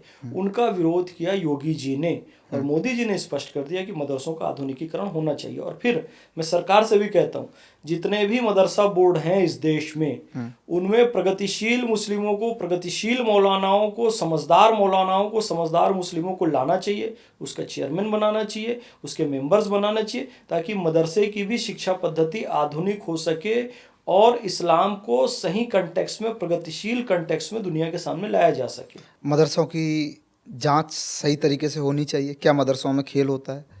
बिल्कुल। देखो, मदरसों में सारी शारीरिक गतिविधि होती है, मानसिक गतिविधि होती है, और जांच का सवाल है तो हर तरह की जांच होनी चाहिए। यदि किसी के मन में कोई बात है कि मदरसों में कुछ गतिविधि नकारात्मक चल रही है, तो उसकी जांच करने का अधिकार सरकार को। अब मंदिरों की भी जांच करने का, मंदिरों की भी करती है सरकार समय समय पर, चर्च की भी करती है। करना चाहिए, बिल्कुल करना चाहिए। आखिर सरकार की सरकारी योजनाओं का लाभ लेने के बावजूद भी मुसलमान बीजेपी को वोट क्यों नहीं करता है? ऐसा क्या है कि बीजेपी अभी मुसलमानों का दिल नहीं जीत पा रही है, जबकि योजनाएं जो हिंदुओं के लिए होती हैं वही मुसलमानों के लिए होती हैं, और मुसलमान योजनाओं का लाभ भी लेते हैं। तो बीजेपी का साथ आखिर मुसलमान देता क्यों नहीं है?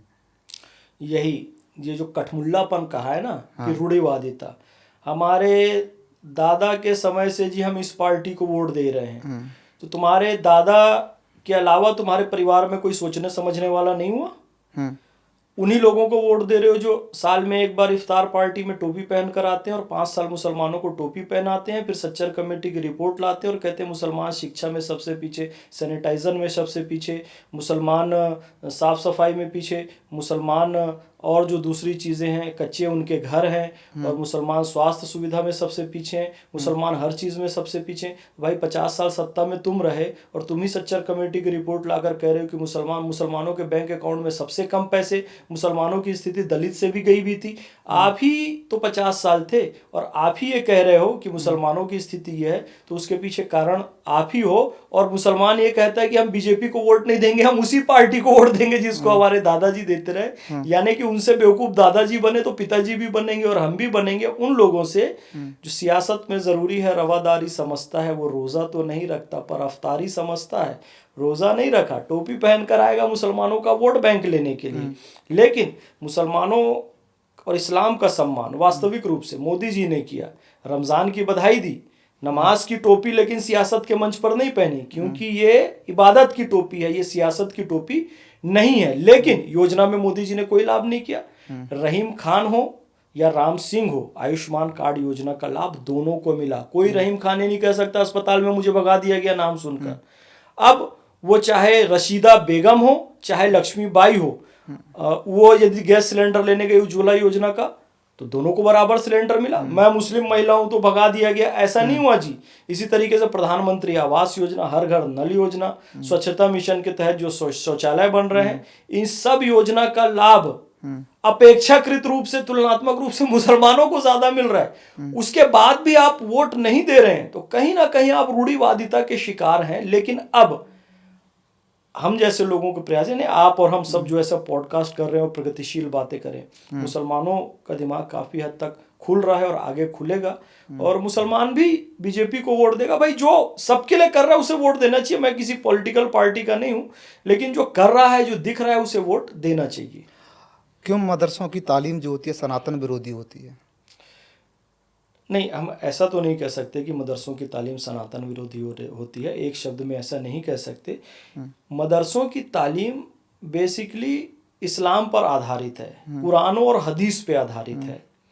वो हिंदू से या सनातन से नफरत करना नहीं सिखाते हैं। फिर कह रहा हूँ, ये नफरत इसलिए बैठ जाती है जब इन मौलानाओं को किसी पॉलिटिकल पार्टी का प्रश्रय मिलता है जो कि मुसलमानों का तुष्टीकरण करके उनका वोट हासिल करना चाहते हैं। तो ये बताते हैं कि मुसलमान इस देश में असुरक्षित है और हिंदुओं से खतरा है, तो फिर मदरसों में ऐसी शिक्षा दी जाती है। उसका कारण ये है, राजनीति कारण है। होता है, ऐसा होता है कि हिंदुओं के खिलाफ नफरत भर दी गई, पर उसका कारण राजनीतिक होता है, धार्मिक नहीं होता है उसका कारण। काफिर बोलते हैं क्यों? हाँ, काफिर का अर्थ यह होता है जो सच्चाई को छुपा ले, जो सच को छुपाए, वो काफिर है। फिर ये कौन होते हैं जो बोलते हैं कि हिंदुओं को काफिर कहो, हिंदुओं को काफिर कहना चाहिए, हिंदुओं को काफिर देखना चाहिए? ये कुछ किताबें लिख गई हैं ऐसा। आप भगवान को मानते हैं? बिल्कुल मानते हैं। आस्था रखते हैं? वो है ही नहीं भगवान कुछ को उसके। मानते हैं, भगवान पे आस्था रखते हैं। हाँ। तो जो आस्थावान है उसी को अरबी में ईमान वाला कहते हैं। काफिर का ये अर्थ कि जो अल्लाह को ना माने, नहीं, अल्लाह, ईश्वर, गॉड, वाहेगुरु, अकाल पुरुष, अलग अलग नाम है। सूर्य कहूं, शम्स कहूं, सन कहूं, तीनों का एक ही मतलब है। ईश्वर को यदि आप मानते हैं, आस्थावान हैं, तो भाई आप ईमान वाले हैं। हो सकता है आपकी पूजा पद्धति अलग हो। प्रेमानंद जी महाराज ने कितनी अच्छी बात कही। प्रेमानंद जी महाराज को आप देखते हैं? अरे उन्होंने कहा, मैं तो मुसलमान भाइयों को भी प्रणाम करता हूं जी, हम राधा नाम जपते हैं और राधा नाम की पूजा अर्चना करते हैं। हमारे मुसलमान भाई किसी दूसरे नाम से करते उसी ईश्वर की आराधना है। वो जैसे ही उनका टाइम होता है वो बस जानेमाज बिछाते हैं और आराधना करने लगते हैं। हम राधा नाम, कृष्ण नाम से पूजा करते हैं, वो अल्लाह नाम से पूजा करते हैं। अरे यही मुसलमानों को भी समझना चाहिए, भाई तुम अल्लाह नाम से पूजा करते हो, ये कृष्ण नाम से और राम नाम से पूजा करते हैं, है तो वही। तो आप काफिर वो होता है, आप एक तो सच को छुपाने वाला, दूसरा जो ईश्वर को ना माने, नास्तिक, मानता ही नहीं है ईश्वर को। यार इस हिंदू तो कितना ईश्वर त्रिकाल संध्या कर रहा है, पूजा पाठ कर रहा है, दान दक्षिणा कर रहा है। वो कह रहा है जीवे जीवे शिव स्वरूपम सदा भाव्यतु सेवायाम। खाने से पहले गाय को रोटी दे रहा है, वो खुद खा रहा है, फिर कुत्ते को रोटी दे रहा है, फिर पेड़ के पास जाकर चींटी को भोजन दे रहा है। नहीं भाई, सब ईश्वर की मखलूक है। ये कैसे काफिर हो सकता है? ये तो आस्थावान है। यानी आप प्रेमानंद जी महाराज को देखते हैं, मानते हैं, पूछते हैं? बिल्कुल बिल्कुल। प्रेमानंद जी महाराज देश के सर्वश्रेष्ठ संत हैं वर्तमान समय में, बिल्कुल निष्पक्ष, बिल्कुल। उनको कोई, आप उनके कमेंट सेक्शन में देखो, एक भी मुसलमान ने निगेटिव कमेंट किया तो मुझे बताओ, नहीं कर सकता। यानी मुसलमान भी प्रेमानंद जी महाराज को पसंद करते हैं? प्रेमानंद जी महाराज की शिक्षा बिल्कुल सब पसंद करते हैं, हिंदू, मुस्लिम, सिख, ईसाई। क्योंकि प्रेमानंद जी महाराज वही जो सनातन की असली परंपरा, स्वीकार्यता की, सबको लेकर चलते हैं। बागेश्वर बाबा पे क्या सोचते हैं आप एक मुसलमान के नाते? हाँ बिल्कुल, मुसलमान के नाते क्या सोचना है। बागेश्वर बाबा अपने जो सनातन का प्रचार प्रसार कर रहे हैं, भारतीय संविधान ने भी उनको भी अधिकार दिया है, वो अपने सनातन का प्रचार प्रसार करते हैं। और ये तो है ही कि अपने धर्म का प्रचार प्रसार करें, तो वो भी करते हैं। और रायपुर भी आए थे वो, हालांकि कभी मेरी भेंट उनसे हुई नहीं है, मिलना चाहोगे बागेश्वर लेकिन बाबा हाँ बिल्कुल बिल्कुल मिलना चाहूँगा। और मैं उनके भी प्रवचन सुना हूँ। हाँ। और मेरे बहुत आदरणीय बाबा सत्यनारायण मौर्य भी हैं, हाँ। वो उनके भी काफ़ी नज़दीकी हैं। तो बागेश्वर बाबा से मैं मिलना चाहूँगा। और सबका आयु का एक फैक्टर होता है, एज का फैक्टर होता है। प्रेमानंद जी की आयु और उनका अनुभव और उनका ज्ञान अलग स्तर का है। और ये जो धीरेन्द्र शास्त्री जी महाराज हैं, उनकी आयु, उनका ज्ञान और उनकी जो बातें हैं वो अलग स्तर की है। वो होता है सबका, मुंडे मुंडे मति भिन्ना एकम सद विप्रा बहुधा वदंती, तो वो तो होगा ही। योगी जी कैसे लगते हैं? देखिए यही है, योगी जी दो मुँहे व्यक्ति नहीं है। हाँ। कई लोग कहते हैं जी कट्टर है, मतलब एक दो मुँहे नहीं है, डबल बात वो नहीं करते हैं, जो है वो बोल देते हैं। ठीक है, मेरा पुराना नाम भाई प्रयागराज था, तो मैंने जो मुगलों का रखा हुआ नाम है इलाहाबाद, वो मैंने बदल दिया, प्रयागराज रख दिया। इससे गुरेज भी नहीं होना चाहिए। मैं अपनी मदर को अम्मी कहूँ कि माता जी कहूँ कि मात्र कहूँ, ये मेरे ऊपर निर्भर करता है। कोई ज़बरदस्ती कहे कि मदर ही कहना पड़ेगा तो ऐसा नहीं चलेगा। अब प्रयागराज उसका प्राचीन नाम था, प्रयागराज कर दिया उन्होंने, लेकिन खुल कर किया, किसी से दुराव छुपाव करके नहीं किया। तो सच बोलने वाले योगी जी हैं, किसी से डरते नहीं है, ये भी होना चाहिए, निर्भय होना चाहिए, निर्भय होकर करते हैं, दो मुँहे व्यक्ति नहीं है, लेकिन योजनाओं में सबको बराबर का लाभ देते हैं, किसी के साथ भेदभाव नहीं करते हैं। ये बात गलत है कि मुसलमानों के घर पर बुलडोजर चलाया जा रहा है। जो अवैध कब्जा किए हुए लोग हैं, जो अपराधी हैं, चाहे वो मुस्लिम हो, अगर ये वो अपराधी है, उसका इनकाउंटर भी हुआ। वो एक महाकाल मंदिर में चला गया था, एक अपराधी था, वो जोर से चिल्ला के बोल रहा है मैं ये हूँ वो हूँ, उसकी भी गाड़ी पलटाई गई, जबकि वो सनातनी था, ब्राह्मण समुदाय था। तो ये नहीं कि मुसलमान अपराधी को मार दिए, हिंदुओं को छोड़ दिए, मुसलमानों को योजना का लाभ नहीं दे रहे हैं, हिंदुओं को दे रहे हैं, वो ऐसा कभी नहीं करते। तो एक अच्छे कुशल प्रशासक हैं वो। क्या मोहम्मद फैज खान योगी को कभी प्रधानमंत्री के रूप में देखना चाहते हैं? देखिए वो तो एक राजनीतिक बात है, भारतीय जनता पार्टी वो तय करेगी। मैं तो अधिकृत पर्सन नहीं हूँ उस बात को कहने के लिए। लेकिन मोदी जी आए, मोदी जी के बाद योगी जी आए, और भी कोई आए, तो हमारा स्वागत है, हमारी तरफ से हृदय से स्वागत है। आए, देश को विश्व गुरु बनाएं, क्योंकि हमने अभिषेक किया था जननी का अरिशोनित से, हमने श्रृंगार किया था माता का अरिमुंडों से, हमने ही उसे दिया था सांस्कृतिक उच्च सिंहासन, माँ जिस पर बैठी सुख से करती थी जग का शासन। अब काल चक्र की गति से वह टूट गया सिंहासन, अपना तन मन धन देकर हम करें पुनः संस्थापन, हम करें राष्ट्र आराधन, हम करें राष्ट्र आराधन। अब देश विश्व गुरु मोदी जी के माध्यम से बन जाए, उसके बाद योगी जी के माध्यम से बन जाए। जो भी प्रधानमंत्री बनेगा हम उनका स्वागत करते हैं, सम्मान करते हैं। योगी जी का भी स्वागत है। और यहाँ तक कि जब लोग मनमोहन सिंह जी का मजाक उड़ाते थे तो हम कहते थे नहीं भाई, देश के प्रधानमंत्री हैं, उनका मजाक नहीं उड़ाओ। तो उसी तरीके से मोदी जी का भी सम्मान है। यहाँ तक कि मैं तो ये कहता हूँ, राहुल गांधी भी इस देश के प्रतिष्ठित नेता हैं। पप्पू पप्पू करके आप कहते हैं तो उनकी छवि भी धूमिल होती है, देश की छवि धूमिल होती है। मैं कहता हूँ राहुल गांधी जी के माथे से भी पप्पू का टैग हटना चाहिए, ताकि देश की एक प्रतिष्ठा बनी रहे। मेरा ये मानना है। सब देश के नेता भाई सब विदेश जाते हैं, आपके देश के नेता की ऐसा अपमानजनक शब्दों का प्रयोग नहीं होना चाहिए। फिर मैं इसलिए कह रहा हूँ, मैं किसी राजनीतिक दल का नहीं हूँ, जो मुझे ठीक नहीं लगता है वो मैं ज़रूर कहता हूँ। लेकिन योगी जी प्रधानमंत्री बनेंगे तो हम इसका स्वागत करते हैं। क्या राहुल गांधी आपको लगता है मुसलमानों की राजनीति करते हैं? क्योंकि कुंभ नहीं गए नहाने, तो कुछ लोग कह रहे हैं, कुछ नेताएं कह रहे हैं कि राहुल गांधी कुंभ मुसलमान वोटरों की वजह से नहीं गए। क्या आप एक मुसलमान के नाते मानेंगे कि राहुल का कहीं ना कहीं है? अब मैं जो कह रहा हूँ ना, पप्पू का टैग हटना चाहिए। पप्पू का टैग लगा इस कारण है, इन मूर्खताओं के कारण।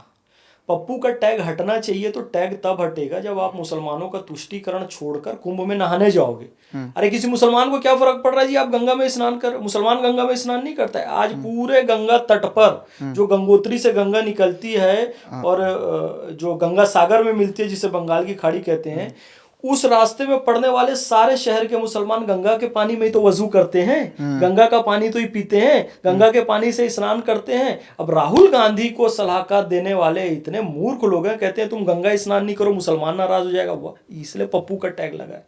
पप्पू का टैग हट जाए मतलब मुसलमानों का तुष्टीकरण तुम बंद कर दो और सही राजनीति करो, राष्ट्र के पक्ष की राजनीति करो, ये हमारा कहना है। अखिलेश जी गए थे कुंभ नहाने।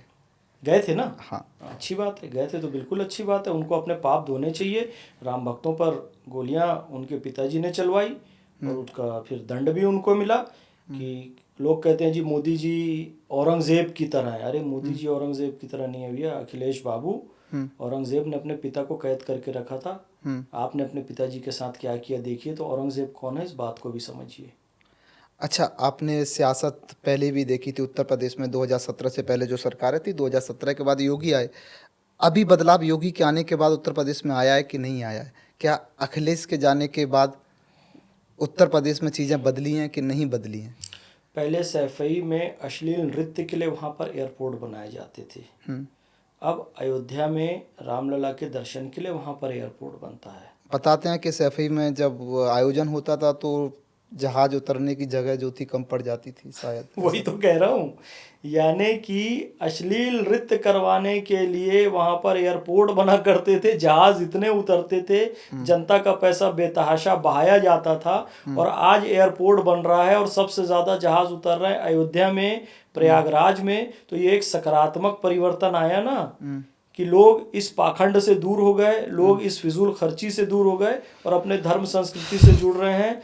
67 करोड़ लोगों ने स्नान किया, अयोध्या करोड़ों करोड़ों लोग गए, वहां पर कितना रोजगार का विकास हुआ, कितनी होटल, धर्मशाला, रेस्टोरेंट, वस्त्र, पूजा सामग्री और तमाम पेट्रोल गाड़ी, टैक्सी वाले, इतना कमाई हो रही है लोगों की।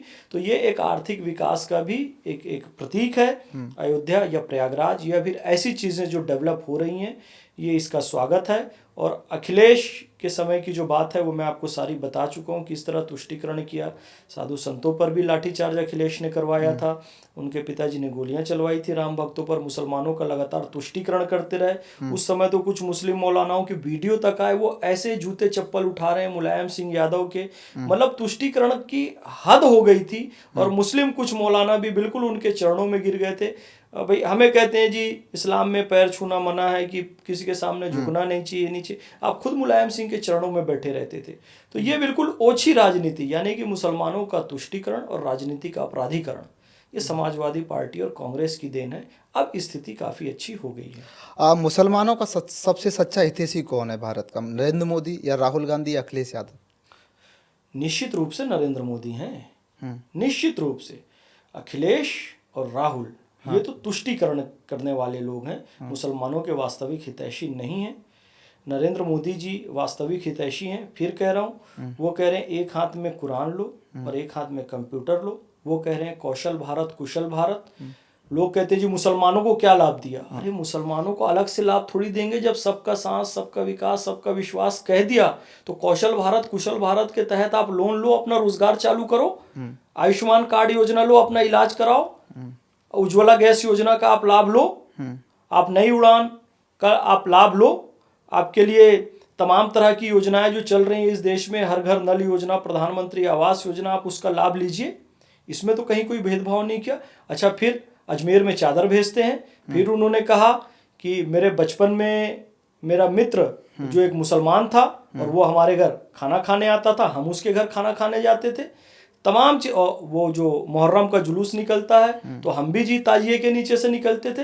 अब और क्या करेंगे, वो प्रैक्टिकली योजनाओं का भी लाभ दे रहे हैं और भावनात्मक रूप से आपको जोड़ने के लिए भी सारी बातें कह रहे हैं। अब अपना आदमी हृदय निकाल के थोड़ी बाहर रख देगा। और नहीं मानने वाले तो आप अपनी जान भी दे दोगे तब भी नहीं मानेंगे, और मानने वाले मान लेंगे। तो हम तो मानते हैं कि अखिलेश और राहुल से श्रेष्ठ मुस्लिमों के हितकारी नरेंद्र मोदी जी हैं, शुभचिंतक नरेंद्र मोदी जी हैं। क्या अखिलेश यादव 2027 में मुख्यमंत्री बन पाएंगे? मुश्किल लग रहा है। क्यों मुश्किल लग रहा है अखिलेश यादव को? क्योंकि अभी जिस तरीके से राष्ट्रवाद की एक लहर चल रही है ना, तो उसमें अखिलेश का बनना मुश्किल है। और पिछले लगभग 50 साल तक, शुरुआती 50 साल तक कांग्रेस सत्ता में रही, तो अभी राष्ट्रवादी पार्टी का तो 10 ही साल हुआ है। इस देश में। मेरे ख्याल से अभी ये 20-25 साल तक एंटी इनकम्पेंसी आने का अभी कोई चांस नहीं है। अभी राष्ट्रवादियों की सरकार है भाई। 50 साल वो रहे, कम से कम 25 साल राष्ट्रवादी तो रहेंगे नॉन स्टॉप, ऐसा हमारा विश्वास है। फैज भाई, आपके लिए सबसे बड़ा धर्म कौन सा है? उसकी व्याख्या रामचरितमानस में बहुत अच्छे से हुई है। हाँ। परहित सरिस धर्म नहीं भाई, हाँ। पर पीड़ा सम नहीं अधमाई। हाँ।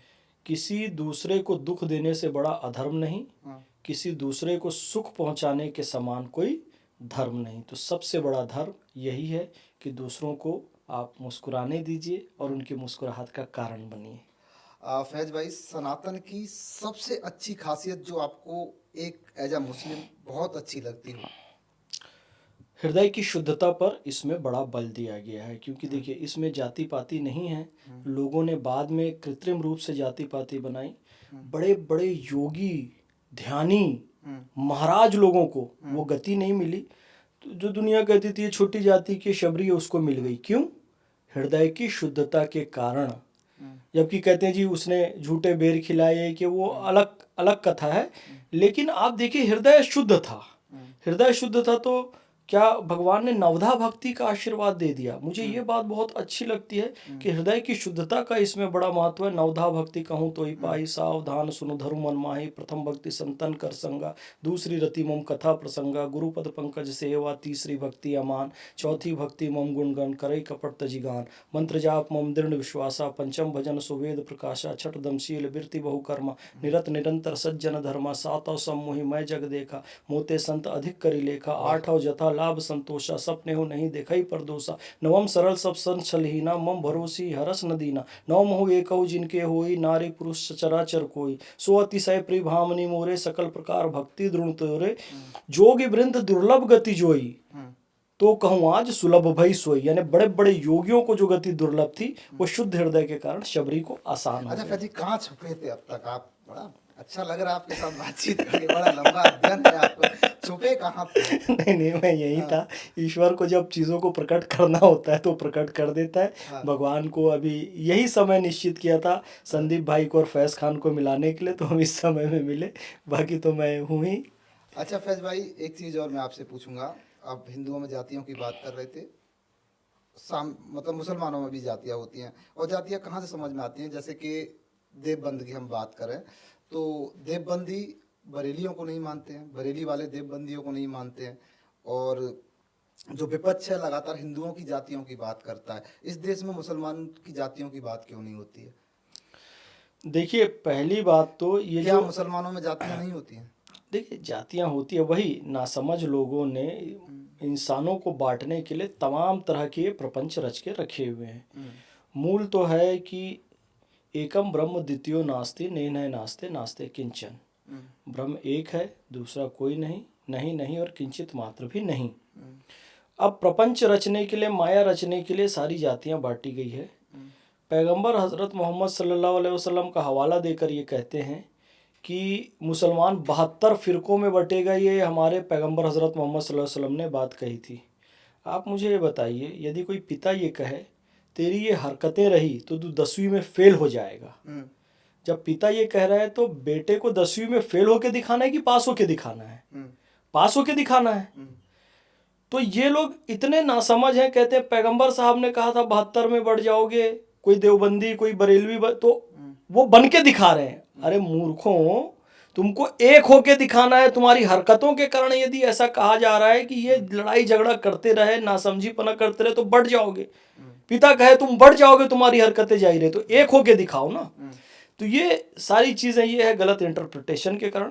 अब मुसलमानों में भी जातियां है, ये फिरके वाराना तो है ही कि वो देवबंदी है, वो बरेलवी है, वो शिया है, वो सुन्नी है, जबकि मूल इस्लाम में ऐसा कुछ भी नहीं है। और इंद्रेश जी जो हमारे गुरुदेव हैं, उन्होंने एक बहुत अच्छा प्रयोग किया। ये लोग कभी एक नहीं होते हैं। लखनऊ में सर्व मुस्लिम सम्मेलन करवाकर सारे फिरकों को एक जगह में इकट्ठा करने वाले इंद्रेश कुमार जी हैं, जो कि संघ से जुड़े हुए हैं।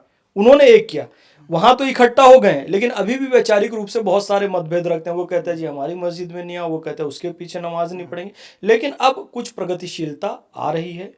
और बाकी जो दूसरी जातियों की बात है कि कोई तेली है, कोई चौधरी है, कोई लोहार है, कोई कुम्हार है, ये सब तो कर्म के आधार पर है। कोई काम कुछ भी करे, लेकिन किसी के साथ इसके आधार पर भेदभाव नहीं होना चाहिए, छुआछूत नहीं होनी चाहिए। इस्लाम भी कहता है, सनातन भी कहता है। फैज भाई, ये देवबंद का जो मामला है थोड़ा सा अलग है। यहाँ की जो तालीम या फिर यहाँ की जो शिक्षा है, आप जानते होंगे, देखा होगा आपने, बहुत सारी किताबों में छपा हुआ है कि देवबंद की जो शिक्षा है वो विदेशों में भी उन मदरसों में पढ़ाई जाती है जिन मदरसों से आतंकियों का कनेक्शन रहा है। क्या ऐसी शिक्षा देवबंद में दी जाती है, और दी जाती है तो अब तक उस पर रोकथाम क्यों नहीं लग रही है? देखिए, ऐसा किसी बड़े इदारे पर ये कहना कि यहाँ पर आतंकवाद की शिक्षा दी जाती है, ये कहना तो बिल्कुल उचित नहीं है। हाँ, लेकिन आरोप लगते रहते हैं। नहीं नहीं, आतंकवाद की शिक्षा नहीं दी जाती है। कुछ मदरसों में देवबंदी शिक्षा पढ़ाई जाती है और उन्हीं मदरसों से आतंकवादी निकलते हैं। तो नहीं, मैं यही कह रहा हूँ कि हम किसी मदरसे के स्कॉलर्स जो वहाँ से निकलते हैं वो आतंकवादी बन जाते हैं, ऐसा कहना बिल्कुल ठीक नहीं है। मैं इससे सहमत नहीं हूँ।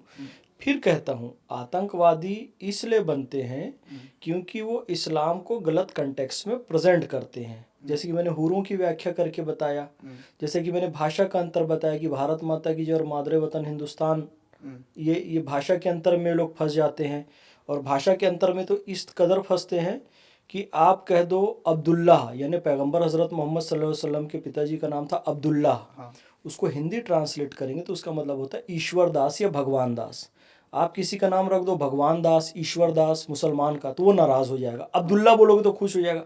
भाई, भाषा का अंतर है। ऐसे ही कुछ कट्टरपंथी लोग कंफ्यूज करते हैं ना, वो आतंकी शिक्षाओं से जुड़ते हैं और आतंकवाद को प्रश्रय देते हैं। लेकिन कोई मदरसा आतंकवादी बना देता है या वहाँ के निकले हुए स्कॉलर आतंकवादी बना देते हैं, ये कहना ठीक नहीं है। गलत शिक्षाओं के कारण बिल्कुल आतंकवादी बनते भी हैं और वो शरीर में बम बांध के कूद भी जाते हैं। और ऐसी कई सारी घटनाएं सामने भी आई हैं कि भाई फलाने मदरसे से पढ़ा हुआ गलत डायरेक्शन में चला गया तो वो आतंकवादी बन गया। तो सही कंटेक्स्ट में इसको समझे, सही व्याख्याएं करें, अच्छी चीज़ों को सामने लाएं, ऐसा मेरा निवेदन है। अच्छा फैज भाई, कुछ पिछले समय से कुछ चीज़ें देश में बदल रही हैं। हिंदू शोभा यात्राओं पर पत्थरबाजी कर दी जाती है, त्योहारों पर त्योहारों पर, यहाँ ठीक है, त्योहारों पर तमाम तरह के षड्यंत्र हिंदुओं के खिलाफ रचे जाते हैं। और कुछ भूले भटके कह लो या फिर षड्यंत्र करते हैं क्यों बिल्कुल, करते हैं? क्या बिल्कुल, रीजन है? क्या राजनीतिक लोग हैं, करते हैं। आप देखिए, इतना बड़ा कुंभ का मेला लगा, पूरे देश से हिंदू वहाँ पर इकट्ठा हुए, 67 करोड़ पूरे देश से चल कर आए। आप रास्ते में इन्होंने एक भी मुसलमानों की दुकान नहीं लूटी, किसी मस्जिद पर पथराव नहीं किया। भाई, वो तो लाखों लाख की संख्या में लोग आ रहे थे ना, जत्थों के जत्थे आ रहे हैं, एक एक जत्थे में हजारों हजार लोग हैं, सैकड़ों लोग हैं। किसी मुसलमान को पकड़ के मारा? नहीं मारा। किसी मस्जिद पर हमला किया कुंभ यात्रा में जाने वाले लोगों ने? नहीं किया।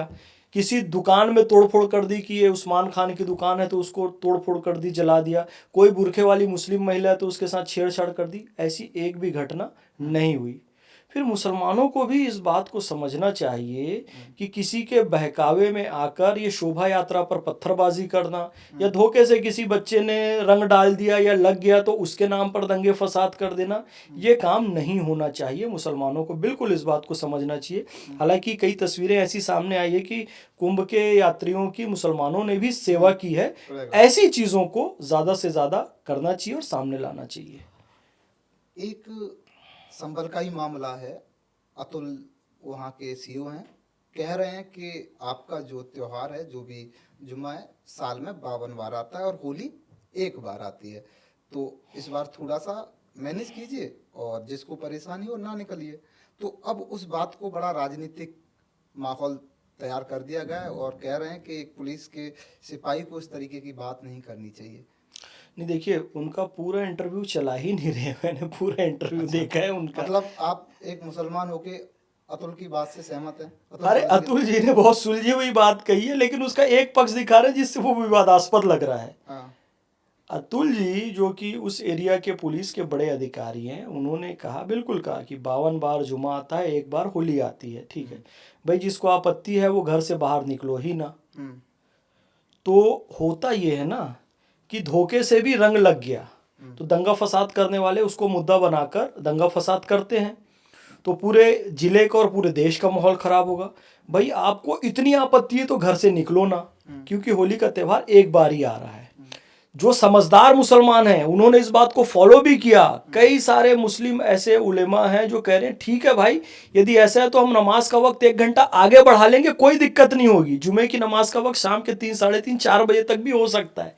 तो जो समझदार लोग ऐसा करें। अब अतुल जी ने आगे ये कहा कि यदि कोई हिंदू भी कानून व्यवस्था बिगाड़ने का प्रयास करेगा तो मैं उस पर भी कार्रवाई करूंगा, और कोई मुसलमान करेगा तो उस पर भी कार्रवाई करूंगा। इसमें मैं भेदभाव नहीं करूंगा, कोई भी ऐसा करने की कोशिश न करे। वो पक्ष को आपने दिखाया नहीं, आप सामने वाला हिस्सा काट देते और इसको दिखा देते कि कोई भी पक्ष गड़बड़ करे तो मैं उस पर कार्रवाई करूंगा, तो वो अच्छे हो जाते।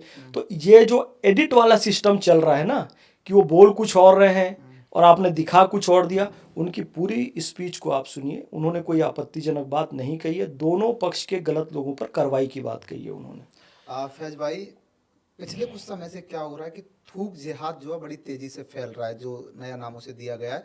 और पीछे के कारण क्या है कि अब ऐसे फुटेज वीडियो सामने आ गए हैं कि जहां पर देखा जा रहा है कोई शख्स खाने के सामान में, जूस में थूक रहा है। और हद तो जब हो गई जब गाजियाबाद का एक मामला आपने देखा होगा, जूस में पेशाब।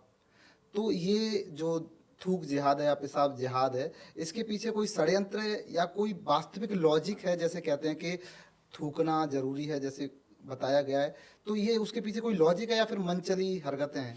नहीं, ये सब जो गड़बड़ किस्म के लोग हैं, जो आप कह रहे हैं कुछ असामाजिक तत्व ऐसे होते हैं, वो उन्हीं के द्वारा। इसका इस्लाम से कोई लेना देना नहीं है।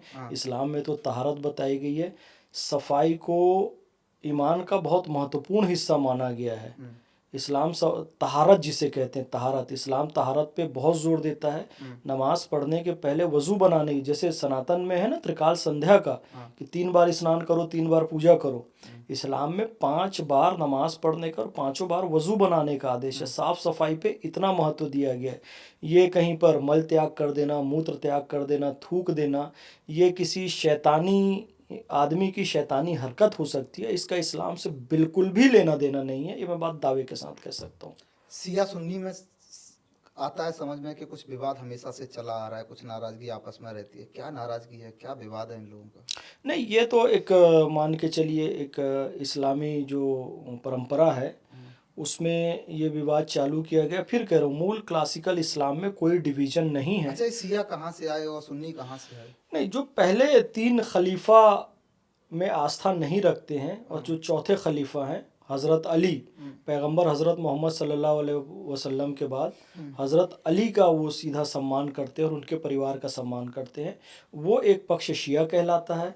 और जो पैगंबर हज़रत मोहम्मद सल्लल्लाहु अलैहि वसल्लम के बाद बाकी 4 खलीफा को मानते हैं और उन पे आस्था रखते हैं, वो सुन्नी कहलाते हैं। तो मूल तो यही अंतर है। तो बेसिक मूल क्लासिकल इस्लाम में ऐसा कोई डिवीज़न नहीं है, ये बाद के लोगों का बनाया हुआ है। मूल इस्लाम तो अल्हम्दुलिल्लाह रब्बिल आलमीन, अल्लाह सारे आलम का रब है। शिया सुन्नी हिंदू मुसलमान का भी कोई भेद नहीं है।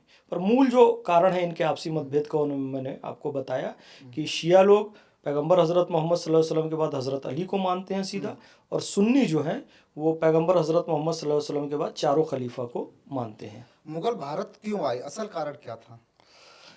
भारत उनके लिए, भारत मुगल ही नहीं आए, भारत बहुत उपजाऊ भूमि थी हर तरीके से। सोने की चिड़िया कहा जाता है ना, तो तो सचमुच भी सोना था। सप्त सैंधव यहाँ पर नदियाँ थी, मुगलों ने लूटा भारत, यानी कि कृष्णा, गोदावरी, गंगा, नर्मदा, ताप्ती और ये पंजाब की 5 नदियाँ, ये बहुत उपजाऊ भूमि थी। तो यहाँ पर नज़र सबकी थी प्राचीन काल से। शक, हूण, कुषाण में आपको बता रहा हूँ आते रहे, हिंद, यूनानी, पहलव, वो सारे आते रहे। और आप देखेंगे कि सिकंदर तक का आक्रमण यहाँ पर हुआ। फ्रेंच आए, डच आए, फ्रांसीसी आए, पुर्तगाली आए, सब की नज़रें। उसी तरह से मुग़लों की भी नज़रें यहाँ पर पड़ी और मुग़ल यहाँ पर आए। मुग़ल यहाँ पर रचे बसे। उसका कारण ये है कि ये भारत भूमि जैसी भूमि उनको पूरी दुनिया में नहीं मिल सकती थी।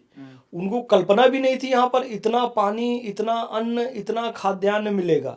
तो यहाँ उसकी लालच में आए, लेकिन फिर वही कट्टरपंथी हरकतों के कारण, गंदी हरकतों के कारण यहाँ धर्मांतरण में लग गए, यहाँ की संस्कृति को नष्ट करने लगे। तो आज वो विलेन के तौर पर सामने आए हैं। मुगल यहाँ की समृद्धि को देख कर आए, भारत को सोने की चिड़िया ये देख कर आए थे। हैदराबाद वाले भाईजान, ओवैसी भाईजान कहते हैं मुसलमानों के हम सच्चे हितैषी हैं। मुसलमान यार, ये बताओ इनकी पार्टी आई कहाँ से? ये रजाकारों की पार्टी है भाई। 1947 का इतिहास उठाकर देखो। अच्छा, ओवैसी की पार्टी? अरे हाँ, रजाकारों की पार्टी है ये। रजाकारों का इतिहास ये है कि इन्होंने कहा था कि हैदराबाद को हम पाकिस्तान में मिलाएंगे। हाँ। आप सोचो हैदराबाद कहाँ है और पाकिस्तान कहाँ है। यदि वो हैदराबाद को पाकिस्तान में मिलाने की साजिश उनकी कामयाब हो जाती तो आज देश का क्या हाल होता। ये कैसे भारत के शुभचिंतक और मुसलमानों के हित चिंतक हो सकते हैं जो देश तोड़ने की प्रक्रिया में शामिल रहे। और आज भी मेरी गर्दन पर छुरी भी रख दो तो मैं भारत माता की जय नहीं बोलूंगा। 15 मिनट के लिए पुलिस हटा दो, देख लेंगे किसमें कितना दम है। तो ये सब स्टेटमेंट क्या है आपके? ये देश को तोड़ने वाले तो हैं, ये देश के शुभचिंतक नहीं है। ये रजाकारों की पार्टी के लोग हैं, ये मुसलमानों के शुभचिंतक नहीं है। इन्होंने तो मुसलमानों का नुकसान किया, मुसलमानों की छवि को बिगाड़ा है। इस देश में जो मुसलमानों की एक अच्छी छवि बननी चाहिए थी उसको बिगाड़ने का काम इस पार्टी के लोगों ने किया। मैं तो कहता हूँ इस पर प्रतिबंध लगाया जिन्हें ऑल इंडिया मजलिस इत्तेहादुल मुस्लिमीन। अब देश धर्मनिरपेक्ष है, हम भारत के लोग, भारत को एक संपूर्ण प्रभुत्व संपन्न समाजवादी पंथ निरपेक्ष शब्द है। जब है तो ये धर्म के आधार पर पार्टी क्यों है जी? ऑल इंडिया मजलिस इत्तेहादुल मुस्लिमीन, मुसलमानों के नाम से पार्टी है धर्मनिरपेक्ष देश में। गया मुस्लिम लीग का जमाना गया, अब थोड़ी होनी चाहिए, इसको हटाया जाना चाहिए, इसका नाम बदला जाना चाहिए। अच्छा, वक्फ बोर्ड पे बात कर लेते हैं। बड़ा विवाद रहता है, बैठे हैं, कोई भी जमीन बता देते हैं हमारी, और तीसरी सबसे बड़ी संपत्ति इन लोगों के पास है देश की। तीसरा हिस्सा इंडियन आर्मी के बाद और देश की बाकी संपत्तियों के बाद तीसरा मामला वक्फ बोर्ड के पास है। कौन इसे कंट्रोल करता है? और जब इसे खत्म होने की बात चल रही है, अब जल्दी शायद कोई बड़ा फैसला सरकार इस पर लेगी, क्या है इसके पीछे? कौन लोग हैं? क्यों इतना कब्जा करना चाहते हैं? उसके पीछे ये ओवैसी जैसे ही लोग हैं और इन्हीं की विचारधारा के लोग हैं। देखिए होता क्या है, किसी व्यक्ति ने कहा कि मैं अपनी ज़मीन या अपनी प्रॉपर्टी वक्फ करता हूँ कि इसे ईश्वर की राह पर खर्च किया जाए। तो मान लीजिए उसने अपनी मेन मार्केट में एक दुकान है, उसको वक्फ कर दिया, मस्जिद के नाम पे दे दिया आज से 50 साल पहले। तो उस समय उसका किराया मस्जिद कमेटी के पास जाता है। तो उसी समय किसी ने वो दुकान किराए से ले लिया 50 रुपये किराया पर, प्रति माह किराया कितना? 50 रुपये। आज से 50 साल पहले की बात है। मान लो वो आज भी 50 रुपये किराया दे रहा है, मेन मार्केट में दुकान है। आज उसकी कीमत 50,000 होनी चाहिए महीना, दे रहा है 50 रुपये आज भी। अब यही सारी गड़बड़ियां थी। कई लोग अवैध कब्जा करके बैठे हैं, कई लोग 25-50 रुपए किराया दे के बैठे हैं। तो वक्फ बोर्ड और वक्फ कानून जो बना है उसके तहत ये लोग सुरक्षित रहते हैं, इनका अवैध कब्जा सुरक्षित रहता है। अब संशोधन करके ऐसे लोगों से खाली करवाया जाएगा या वक्त के हिसाब से किराया लिया जाएगा, तो इनके बीच खलबली मची हुई है। तो वक्फ सुधार होने चाहिए। वक्फ बोर्ड मेरा मानना है ख़त्म नहीं करना चाहिए, बल्कि उसमें सुधार करना चाहिए। और जो वक्फ संशोधन विधेयक है वो इसी बात के लिए हमारी पूरी टीम, मुस्लिम राष्ट्रीय मंच की टीम वहाँ पर गई थी और वहाँ पर अपना प्रेजेंटेशन भी दिया। हम गए थे, एडवोकेट शिराज कुरैशी जी गए थे, डॉक्टर इमरान चौधरी साहब गए थे, शाहिद सईद साहब गए थे, शालिनी अली जी गई थी, शाहिद अख्तर साहब गए थे, हाफिज़ साबरीन साहब गए थे। हमारी पूरी टीम वहाँ पर गई थी और हमने प्रेजेंटेशन दिया कि वक्फ सुधार के लिए ये 2024 का जो कानून है इसे लागू किया जाना चाहिए जगदम्बिका पाल जी के सामने। दुनिया में 800 करोड़ लोग हैं, 7500 लोगों को राम मंदिर निमंत्रण भेजा गया, उसमें एक मुसलमान, एज ए मुसलमान आप भी शामिल थे, प्राण प्रतिष्ठा में गए थे आप? बिल्कुल, मेरा सौभाग्य है कि दुनिया की 800 करोड़ आबादी में 7,500 लोगों को राम मंदिर की प्राण प्रतिष्ठा में बुलाया गया और उसमें से एक मैं भी था। कितने बड़े सौभाग्य की बात है। अब देखिए, कई लोग, कुछ लोग आपत्ति भी करते हैं, मुसलमान पक्ष से भी और इधर से भी कुछ लोग हैं जी मुसलमानों का क्या। राम मंदिर के लिए फांसी पर चढ़ने वाले सबसे पहले अमीर अली हैं। अपने मित्र रामचरण दास जी, महंत रामचरण दास जी अमीर अली देना चाहते थे 1857 में कि राम मंदिर हिंदुओं को सौंप दिया जाए। अंग्रेज़ों ने फांसी पर चढ़ा दिया अमीर अली और महंत जी को। राम मंदिर के लिए फांसी पर चढ़े अमीर अली जो आज रामलला का हम स्वरूप देखते हैं, उसके पहले दर्शन हुए हवलदार अब्दुल बरकत को 1949 में। आप राम मंदिर जाइए अयोध्या, उन पट पे उनका नाम लिखा हुआ है। हवलदार अब्दुल बरकत ने सबसे पहली बार भगवान के दर्शन किए और बताया उसके बारे में। वहाँ का जो उत्खनन हुआ के मोहम्मद ने किया। जस्टिस अब्दुल नज़ीर जो फैसला देने वाली 5 जजों की पीठ थी, उसके मेंबर थे। और हम सब ने मिलकर एक बड़ा आंदोलन चलाया कि भाई कम से कम ये मामला जो है प्रेम से सुलझा लिया जाना चाहिए। उसका परिणाम ये था कि किसी मुस्लिम की ओर से कोई तोड़फोड़ नहीं हुई, कोई आंदोलन नहीं हुआ। वो वैसी जैसे लोग बयान देते रहे हम सत्ता में आएंगे तो फिर से मस्जिद बना लेंगे, लेकिन बड़ा दंगा फसाद नहीं हुआ। मोहन भागवत जी ने भी स्टेटमेंट दे दिया था, तो किसी को चिढ़ाने वाला कोई सेलिब्रेशन हिंदुओं की तरफ से भी नहीं हुआ। तो ये एक पॉजिटिव बात थी। मुसलमान भी राम मंदिर से जुड़े हैं, शुरू से जुड़े हैं। रहीम जुड़े हैं, रस खान जुड़े हुए हैं, मलिक मोहम्मद जायसी जुड़े हुए हैं। एक ऐसी बड़ी परंपरा है जो कि इस देश में राम और कृष्ण के प्रति बड़ा सम्मान और बड़ी आस्था रखते हैं, मुसलमानों के मध्य भी। तो ये एक बात है। राम मंदिर में गया और मुझे बुलाया भी गया। कई से मतलब लगभग 1 दर्जन मुस्लिम तो गए होंगे, उसमें एक मैं भी था। फैज जी, आप एक गौ भक्त भी हैं, गौ सेवा भी आप लगातार करते हैं। क्या एज अ मुसलमान फैज खान चाहते हैं कि गाय को राष्ट्र माता घोषित कर देना चाहिए? बिल्कुल बिल्कुल। गुरु गोपाल मणि जी द्वारा एक बड़ा आंदोलन चल रहा है, गौ माता को राष्ट्र माता घोषित किया जाए। और 17 मार्च को दिल्ली के रामलीला मैदान में सारे गौ भक्त इकट्ठा हो रहे हैं इसी मांग को लेकर कि गौ माता को राष्ट्र माता का दर्जा दिया जाए। कुछ राज्यों में गौ माता को राजमाता का दर्जा दिया जा चुका है। तो हम इस पॉडकास्ट के माध्यम से प्रधानमंत्री श्री नरेंद्र मोदी से भी निवेदन करते हैं कि पूरे देश में गो हत्या पर प्रतिबंध लगाया जाए, गौ माता को राष्ट्र माता का दर्जा दिया जाए।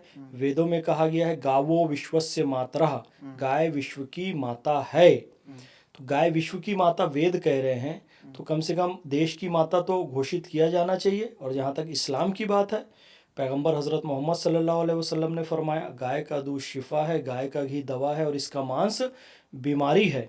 ईसा मसीह का जन्म आज लोग चर्च में मनाते हैं, सी बीच में मनाते हैं, होटल रेस्टोरेंट में मनाते हैं। ईसा मसीह का जन्म गौशाला में हुआ। क्रिसमस मनाया जाना चाहिए तो गौशाला में मनाया जाना चाहिए। गुरु गोविंद सिंह जी ने कहा गो घात का दोष जग से मिटाऊं, यानी मेरा पहला कर्तव्य है गो हत्या का पाप मैं इस जग से मिटाना चाहता हूँ।